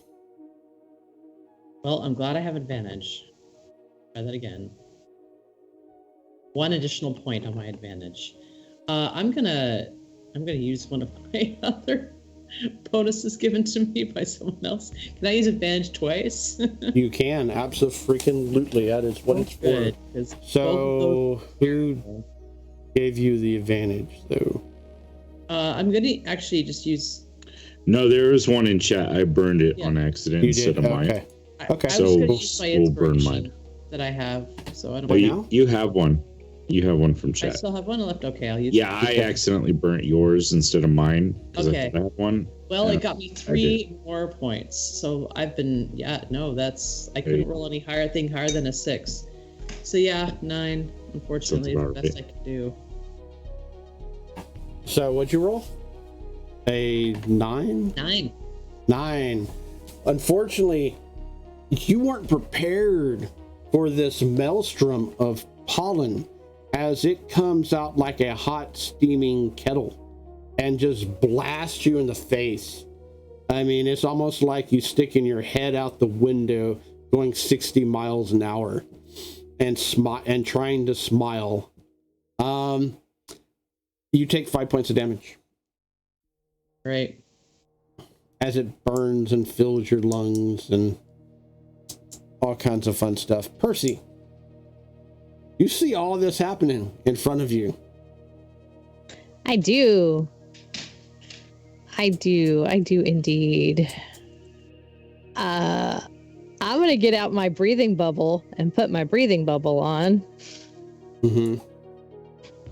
So I have clean air and I don't have to worry about. So yeah, I'm gonna do that and then I'm gonna move forward. Okay. Now let's see. 30 feet. Hector has my range, I guess. Yeah, if you grab Hector, you can move Hector, and you'll move too. Right.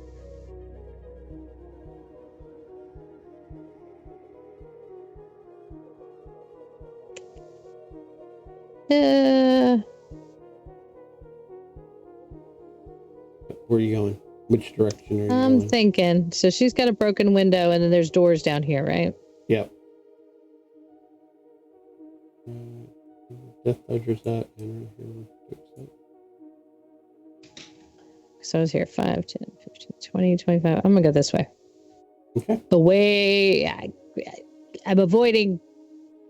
That's going to make a mess of my fur. I'm going to go this way and see if it's less foggy, pollen-y, or Okay. if there's less pollinating happening. Yeah. Roll me a perception check for me. With And all these windows are shut and locked. I want to check. I'm checking that too, I guess. Yeah. Roll me perception with the disadvantage. Disadvantage? Okay. Yeah. 14. 14. You are still able to see within the room as it's quickly now. It's got a third way to escape as far as this pollen. It has settled on the windows, but you do make out Tok'tun. You do make out Death Dodger, and you can kind of see Red Breast. The only thing you can really see about the Red Breast is his bright red scarf. Love that scarf. Yeah. Mostly because of the Spelljammer chair being in the way, and all the vines and whatnot, and plant life growing around it.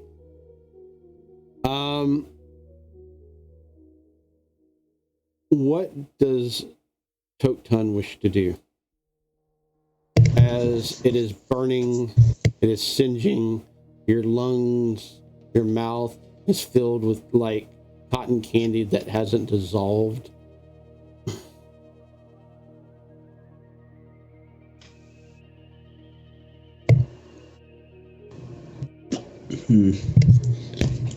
That's a lot. I honestly do not know. I mean, Zerda said tear it up, so I just keep tearing it up until he tells me to stop. Zerda, you can say something if you'd like to, or just let Tok'tun continue doing what Tok'tun does. I mean, I think he's gonna let Tok'tun, like, he doesn't know any better as to how to stop this, and figures brute force may just work. Okay. Tok'tun, give me those 2 rolls, please. Okay. So sorry if that didn't help you, Toke, but It gave me a decision, so it's all good. 16 this time around. Saving throws. Oh. Yeah, it's not hard to attack plants that are not, physically going anywhere. I need a dex saving throw. 18. Okay. Receive 5 points of damage. Halved is 3. And con is 24. All right. So. And 1 point of damage for the Constitution. As you feel that you've inhaled as much as you can. So hold up. The first set was how much? You said 5 halved to 3? Yeah. Okay, and then 1 for the second one, right? Yeah. Okay. Yeah. Unless if you have some kind of resistance to poison or something like that, then you receive no damage.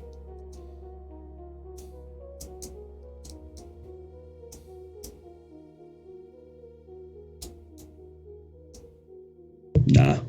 Okay. Move yourself 5 more feet into the room.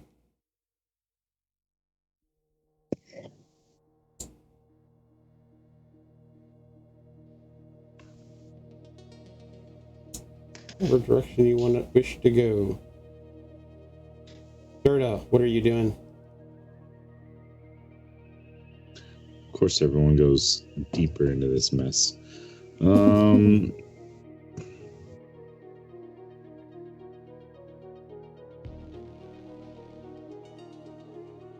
I don't have a lot other than, not wanting to hurt my friends. I'm going to just try to shoot this thing again. 26 to hit this time. Yeah, definitely hits. All right. And that'll be 18 points of fire damage.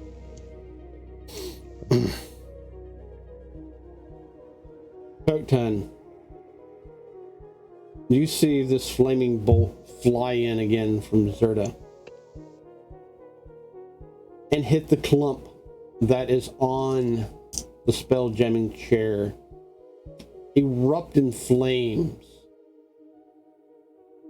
as not only it pretty much kills all the vegetation on the Spelljammer chair itself, but it also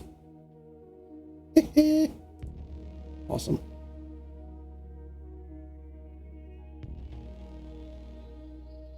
Evaporates a lot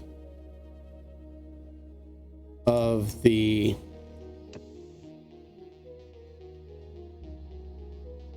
pollen within the air itself.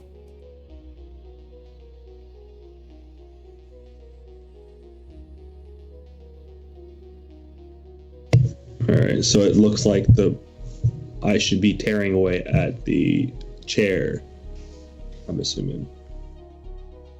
No, it looks like, if you're assuming anything, it seems that fire is dissipating this plant easier than ripping it apart and causing you damage. Well, can't do much with that. I can do lightning, that's about it. Lightning and necrotic. Redbreast, what are you doing as you saw all that happen? Yeah, I just got full blast in the face of this. I'm not sure if it was from me messing with it or not, but I'm going to take like a step back out of the path of the explosion a little bit, and just wrap myself, I guess, wrap the scarf around myself as much as I can to protect myself from any other pollen that's gonna get me. Yeah. Okay. Yeah. Is this thing actually? Is this plant like any kind of like? Is it trying to get us? I'm going to take it a step back to assess the situation. We seem to have been just in a frenzy of destruction, but I'm not even sure what's going on yet. Yeah, give me a nature check. Nature. Yeah, 4. 4. Yeah, you can't. You're unsure. I'm not that kind of ranger guy. Yeah, you also cough up like this ball of like green fluff like pollen as it burns the inside of your, not only your nostrils but your mouth and your lungs itself. Yeah, that's sucking. I don't really have anything to do to fight this. I don't have any kind of even fire on me.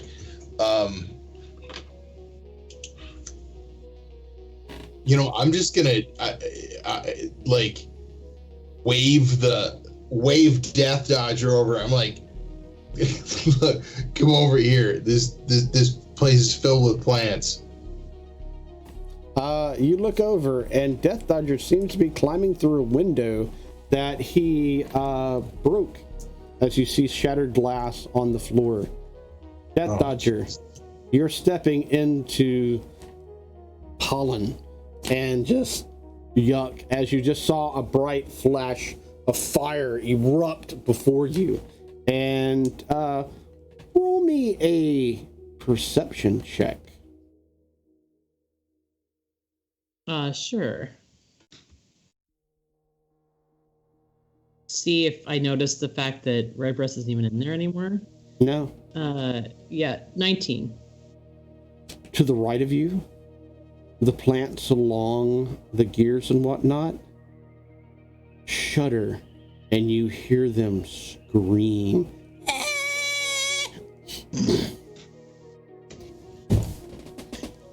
Pardon, can you do that again? No, it was only for a short moment in time. No. You would like that response again, then you have to blast them with fire. All right. Well, Because that is what the response you got. Because Nice. you saw the fire and you stepped in, and literally as the plant singed and burned away, the plants on the right side screamed and shuddered. well, they do seem hostile. It doesn't seem like there's any reason to try to coexist with the plants. So, fireworks. If I have any way of actually making fire, usually I go with electricity personally. Bombs might be an overkill, I think. But I'm gonna douse. Oh gosh, we don't want to burn the ship. Like this is my. Sure, I could set it all on fire. I could watch it burn. Might be counterproductive. Yeah. Death Dodger's gonna opt to not set the ship on fire. How many of my friends are or how many of my companions are in this room at this point? You easily see Tok'tun as this is one big ball of electricity. Okay. And that's all you see within this room, because, I mean, it's still cloudy.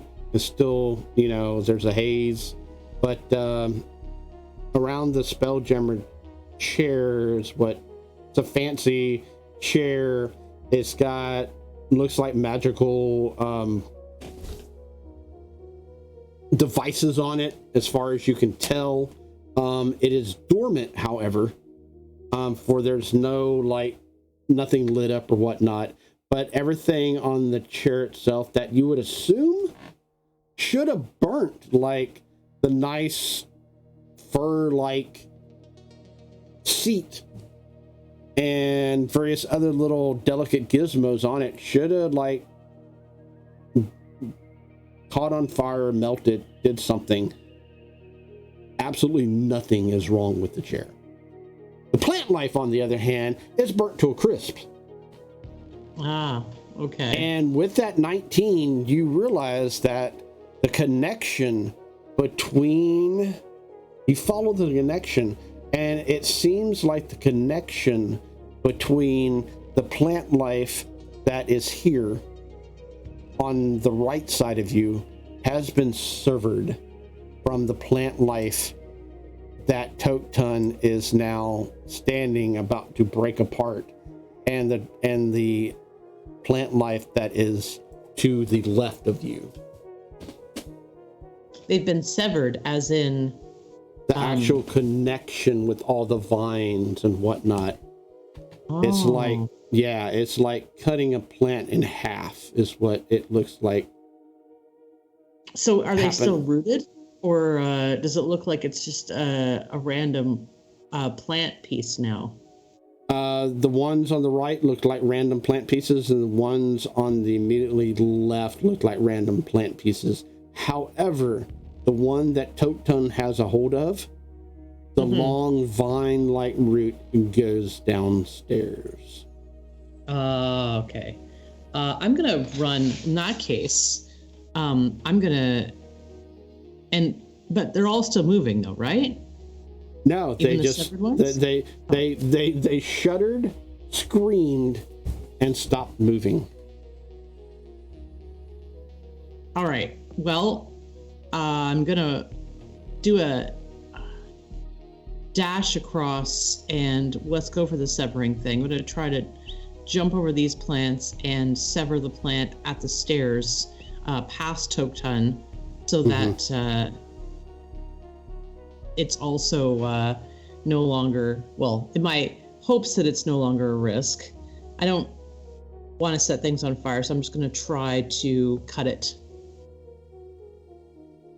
Okay. So I'll use one of my knives. Okay, roll me attack roll.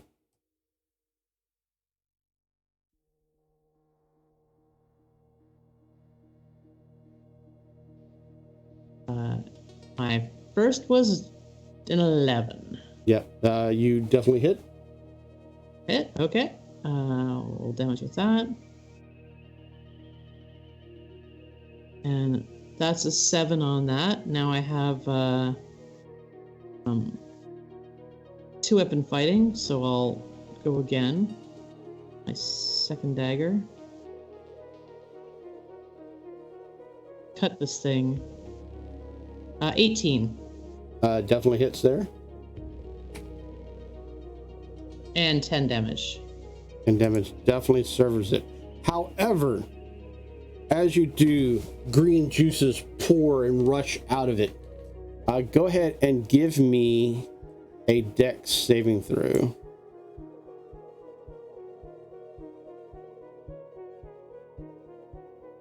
$17. You receive, what would that be?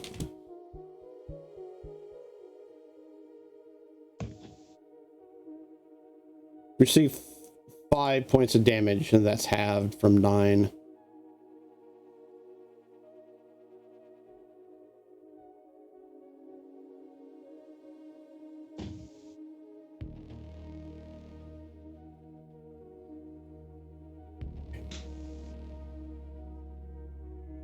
Percy, what are you doing? Are these consoles metal or wood? The consoles themselves, as you see inside, it's got a wooden frame around it, I guess you would call it, but everything else within the frame itself is metal. So, but it's like a wooden cabinet. Yeah, it's like a wooden cabinet with all the gears and whatnot within. Okay. So, and dials so that wouldn't work. and- That's okay. I have a plan then. All right, so I'm gonna go back through this window that he opened for me. So, I'm assuming Hector cannot get in there with me, so No, I'll have to jump absolutely off of him. Yeah, Okay, so I they are separate. Okay, I didn't know They are. were separate. so I So changed I'm gonna the go mini to a mount. you right can do there, Mm-hmm. and I'm gonna cast shrink on these plants on this side. So whatever's Okay. connected should shrink with it. Okay. What is it? I was gonna do heat metal, but the cabinets aren't metal, so okay. But I'll shrink them.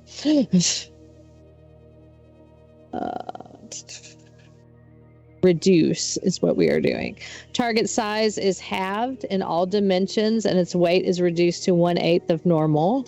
I don't know if that matters for plants. And you're specifically targeting the plants, right? Yes, the plants, Okay. since I can see that they're all connected, so that Mhm. whole section, Yeah. I'm gonna shrink down. So it goes one size category. So if it's medium, it goes to small. If it's small, it goes to tiny. Okay. Target has disadvantage on strength checks and strength saving throws. And the target's weapons always also shrink. I don't think the plants have weapons, but the target's attacks deal 1d4 less damage, but it can't reduce the damage below 1. Okay. Okay. So- Yeah. Small plants. Yeah, let me see if I can do this quickly.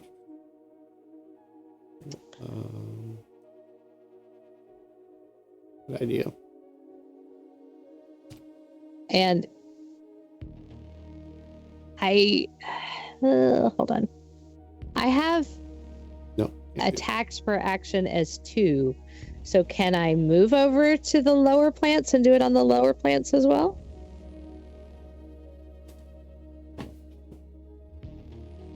As far as like move over. do your little pointy thing.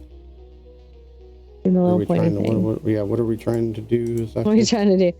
So I just did all these, right? Yeah. Can I move and do these as well? Because I have 2 attacks. No. You only targeted. Just ask. Yeah. Well, yeah, that's what I'm saying. As my second attack, could I cast again? I mean, what? No, you cannot cast. I'm gonna cast 2 Okay. spell. Okay. Just wondering. Yeah. Okay. And with that, you pretty much shrink everything down within this area.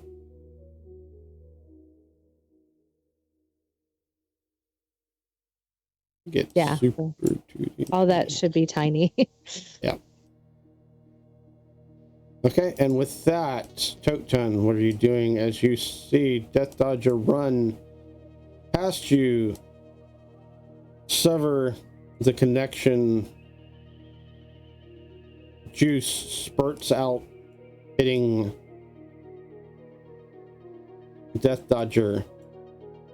The entire Spelljammer chair erupts in flame as it burns away the plants.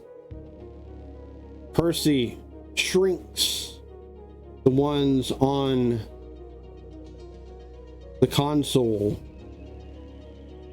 and you have no earthly idea where the red breast went. What do you wish to do?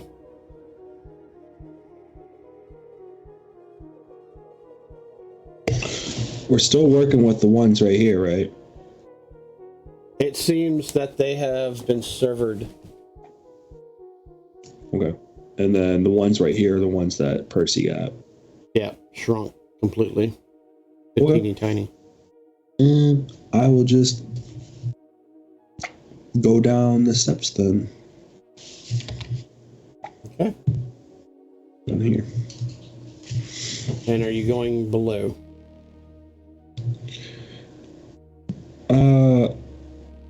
Yeah. See if it goes down and around to a certain way and just like peek around the corner. I don't want to actually go around the corner though. Okay. Go ahead and give me a perception check.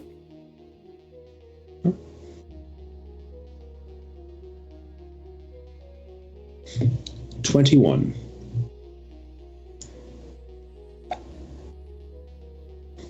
It pretty much opens up, but there's more plants. The vine keeps running downward. Okay. And what you can see, let's see here. Let me see. Yeah, we're gonna just do this real quick. So, low deck. This is what you'd be able to see. Let's see here, y'all killed. Okay, yeah.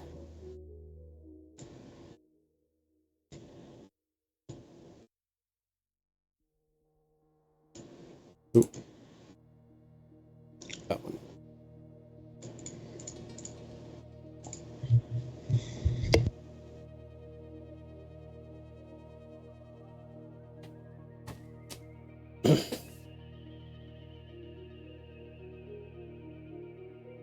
And with the 21, I'm gonna let you see a little bit more than that. So you were able to see, let's see here. Do you have dark vision? That's the first question. Because this may not be a thing at all.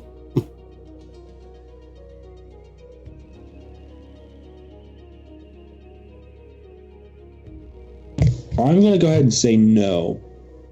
Okay. Because I don't see it. Okay. So you just see the railing and... Oh, I do. You do have, okay. There's a racial traits tab that I did not click. Awesome. So you are able to see going down the steps a bit, looking into the room itself, you at least see this much, but not overly going in down below.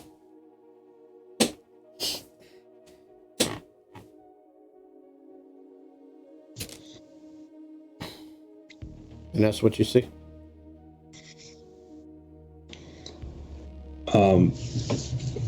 Just turn and yell up the stairs. More down here.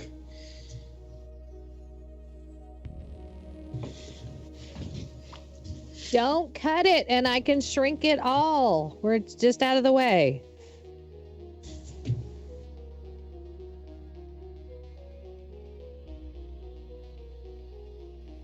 And with that,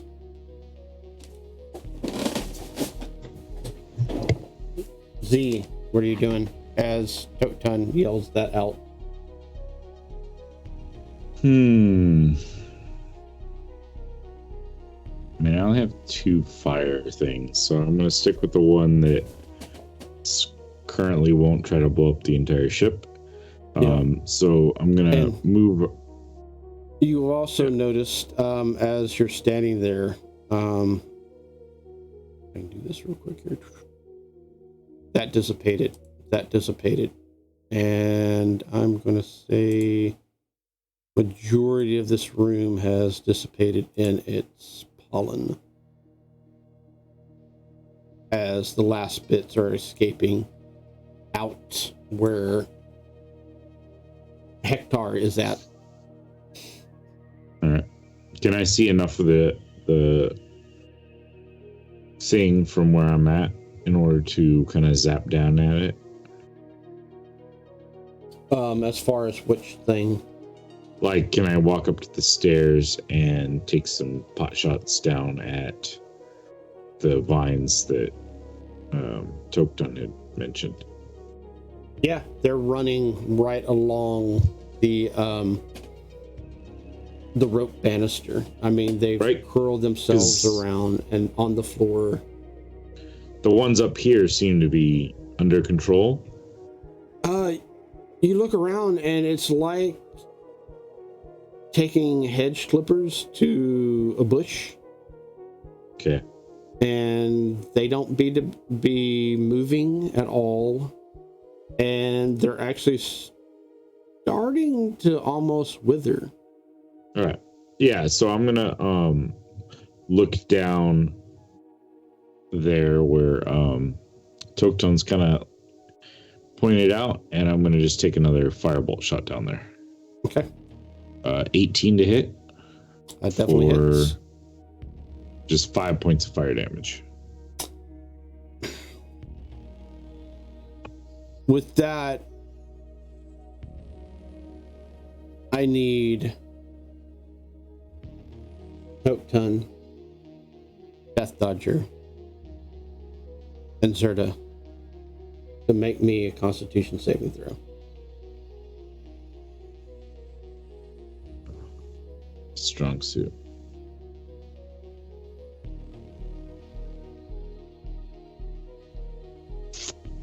That would be a 9. They fail. I'm gonna burn my inspiration to get advantage. Yes, you can. Also, Zerda, if you would like to use anybody gets this advantage by Penn and Telos, you may do so. Yeah, I mean, I guess I might as well, though it's not. Oh wow! I rolled a 19, so that's a 20. Okay. 21 for Toktan. Okay. Death Dodger.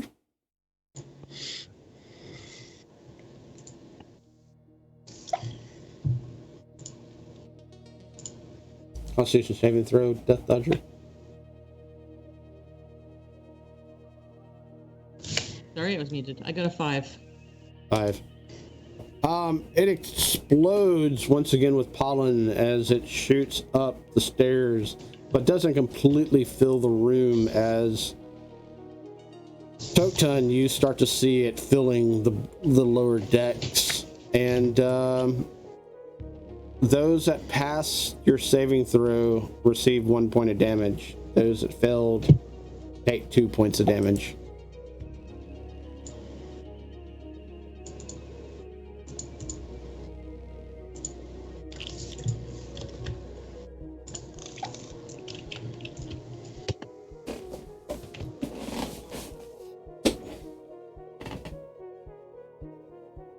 Redbreast, what are we doing? Well, it looks like everybody else is advancing down here, but I don't need to. I don't have any flamethrowers. I don't have any giant machetes or anything. I guess I will take out both of my swords. Okay. And prepare to follow everybody down. But I'm still wary of these plants, so I'll just wait until everybody else is going down, and I'll hang by the door. Okay. Move yourself. 2 feet. Okay. Percy, what are you doing, Percy?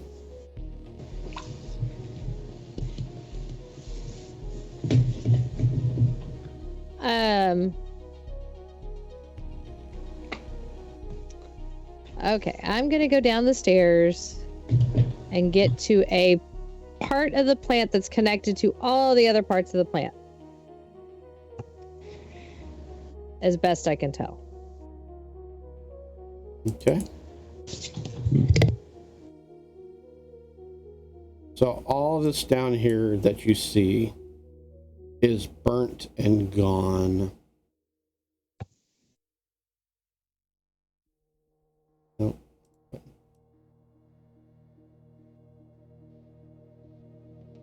As Z's bolt killed everything, but where are you moving to?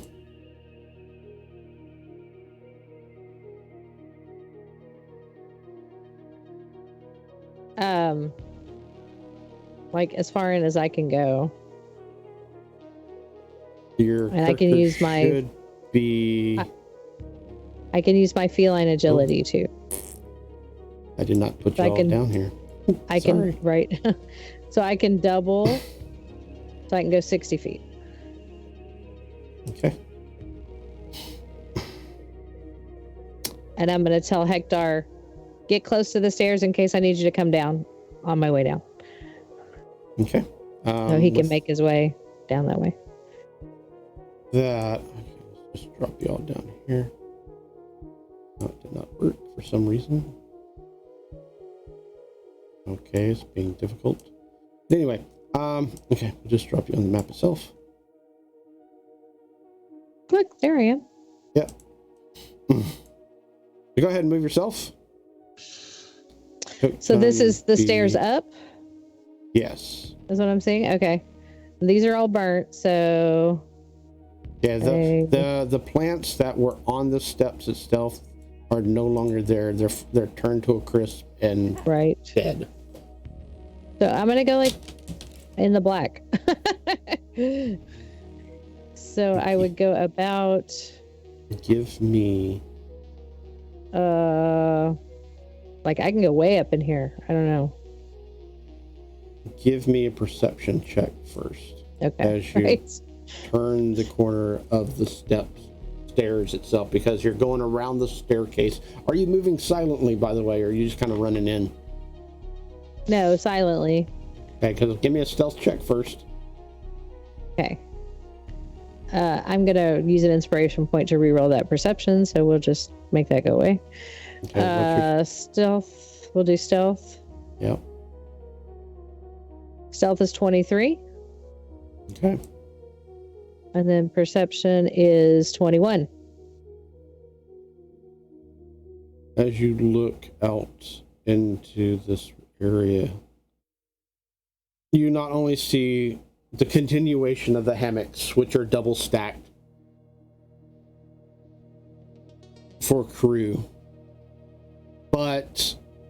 out into this room, you not only see the plant continue going way out into as far as you can see, but also around the corner where you typically have a next set of steps that lead downward as the roots and vines twist and twirl around.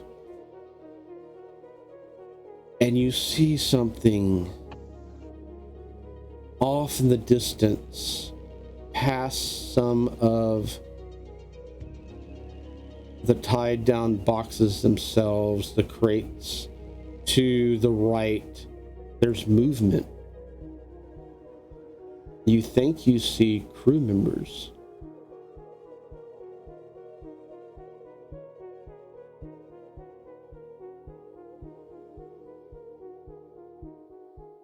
Or at least a crew member.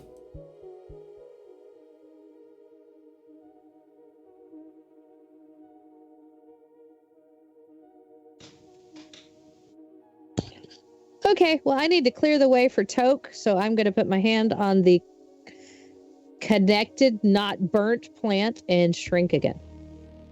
And with So- that, Toke can have a clear shot.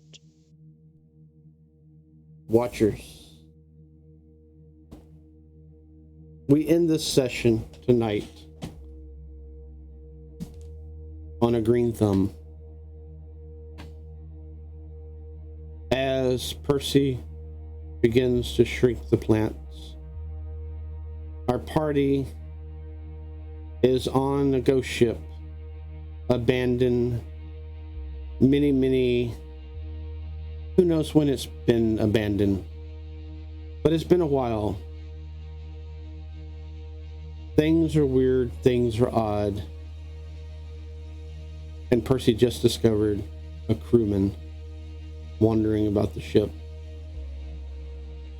We want to know what happens next?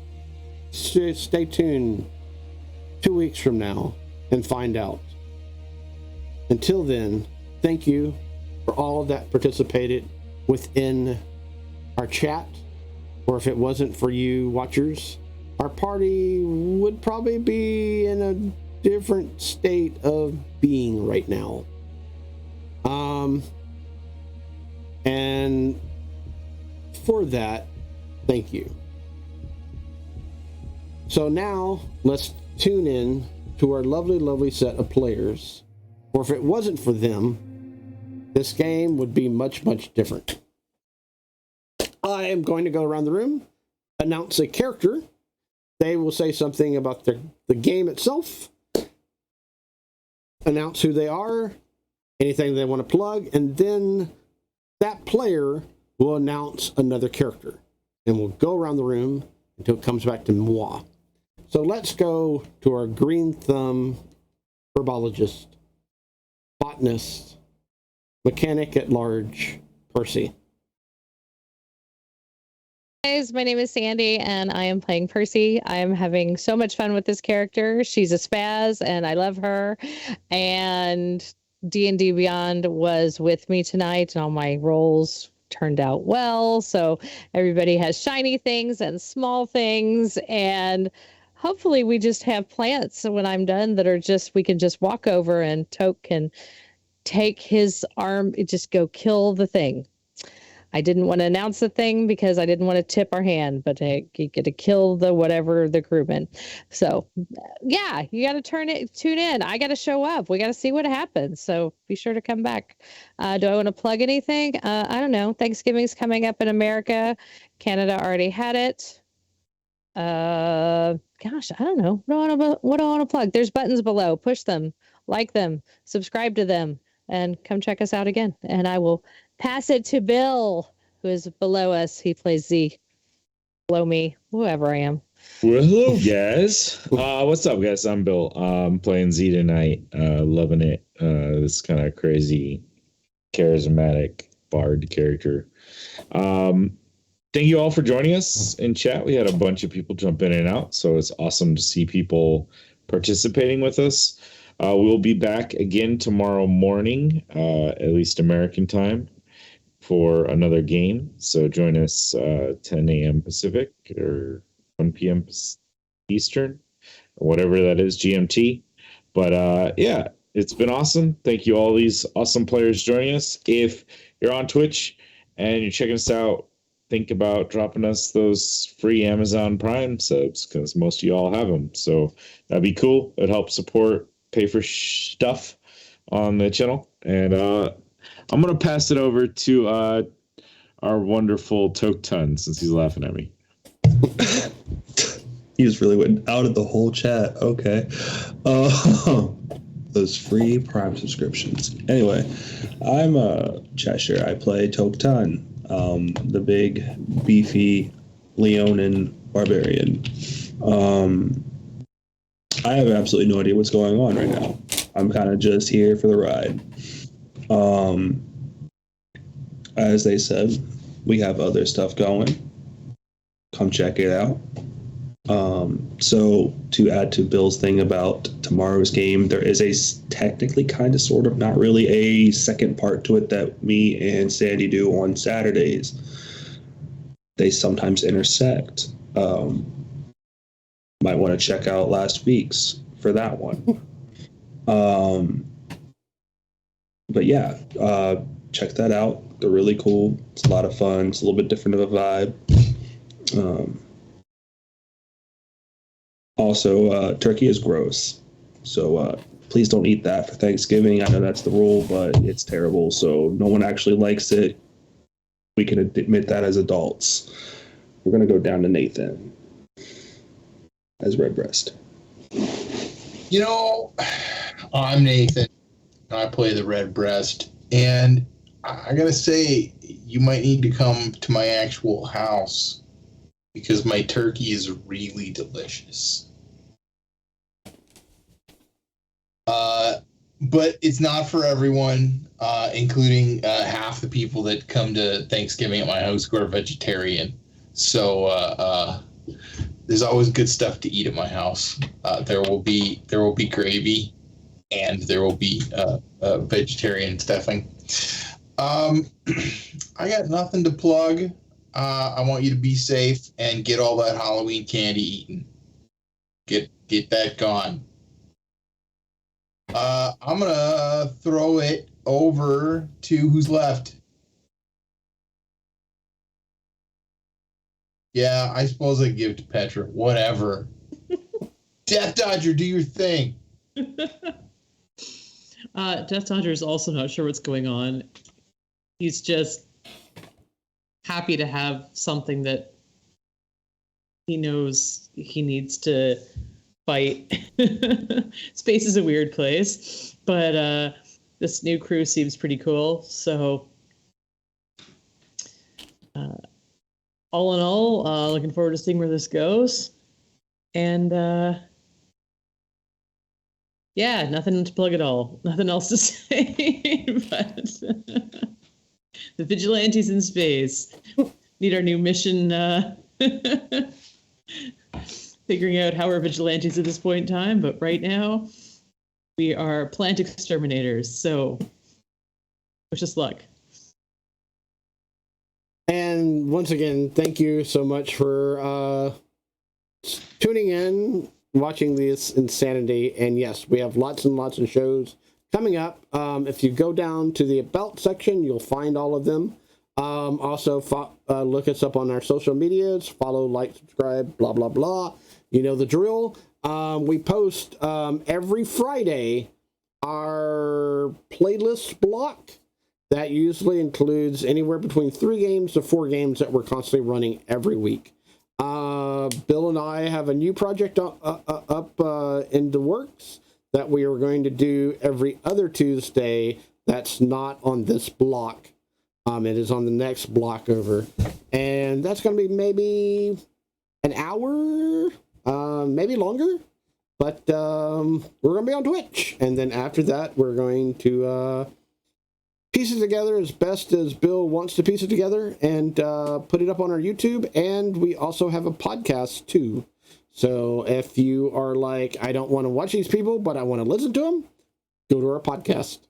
It is a fun, fun place right now. Because we are almost finished with season 1 of the Vagrant Vigilantes over there on our podcast channel. And we will be jumping over to a new campaign that Bill's running called The Shattered Lands, and we'll get you all caught up there if you just want to listen to it. Now, if you want to actually see us, go to our YouTube page.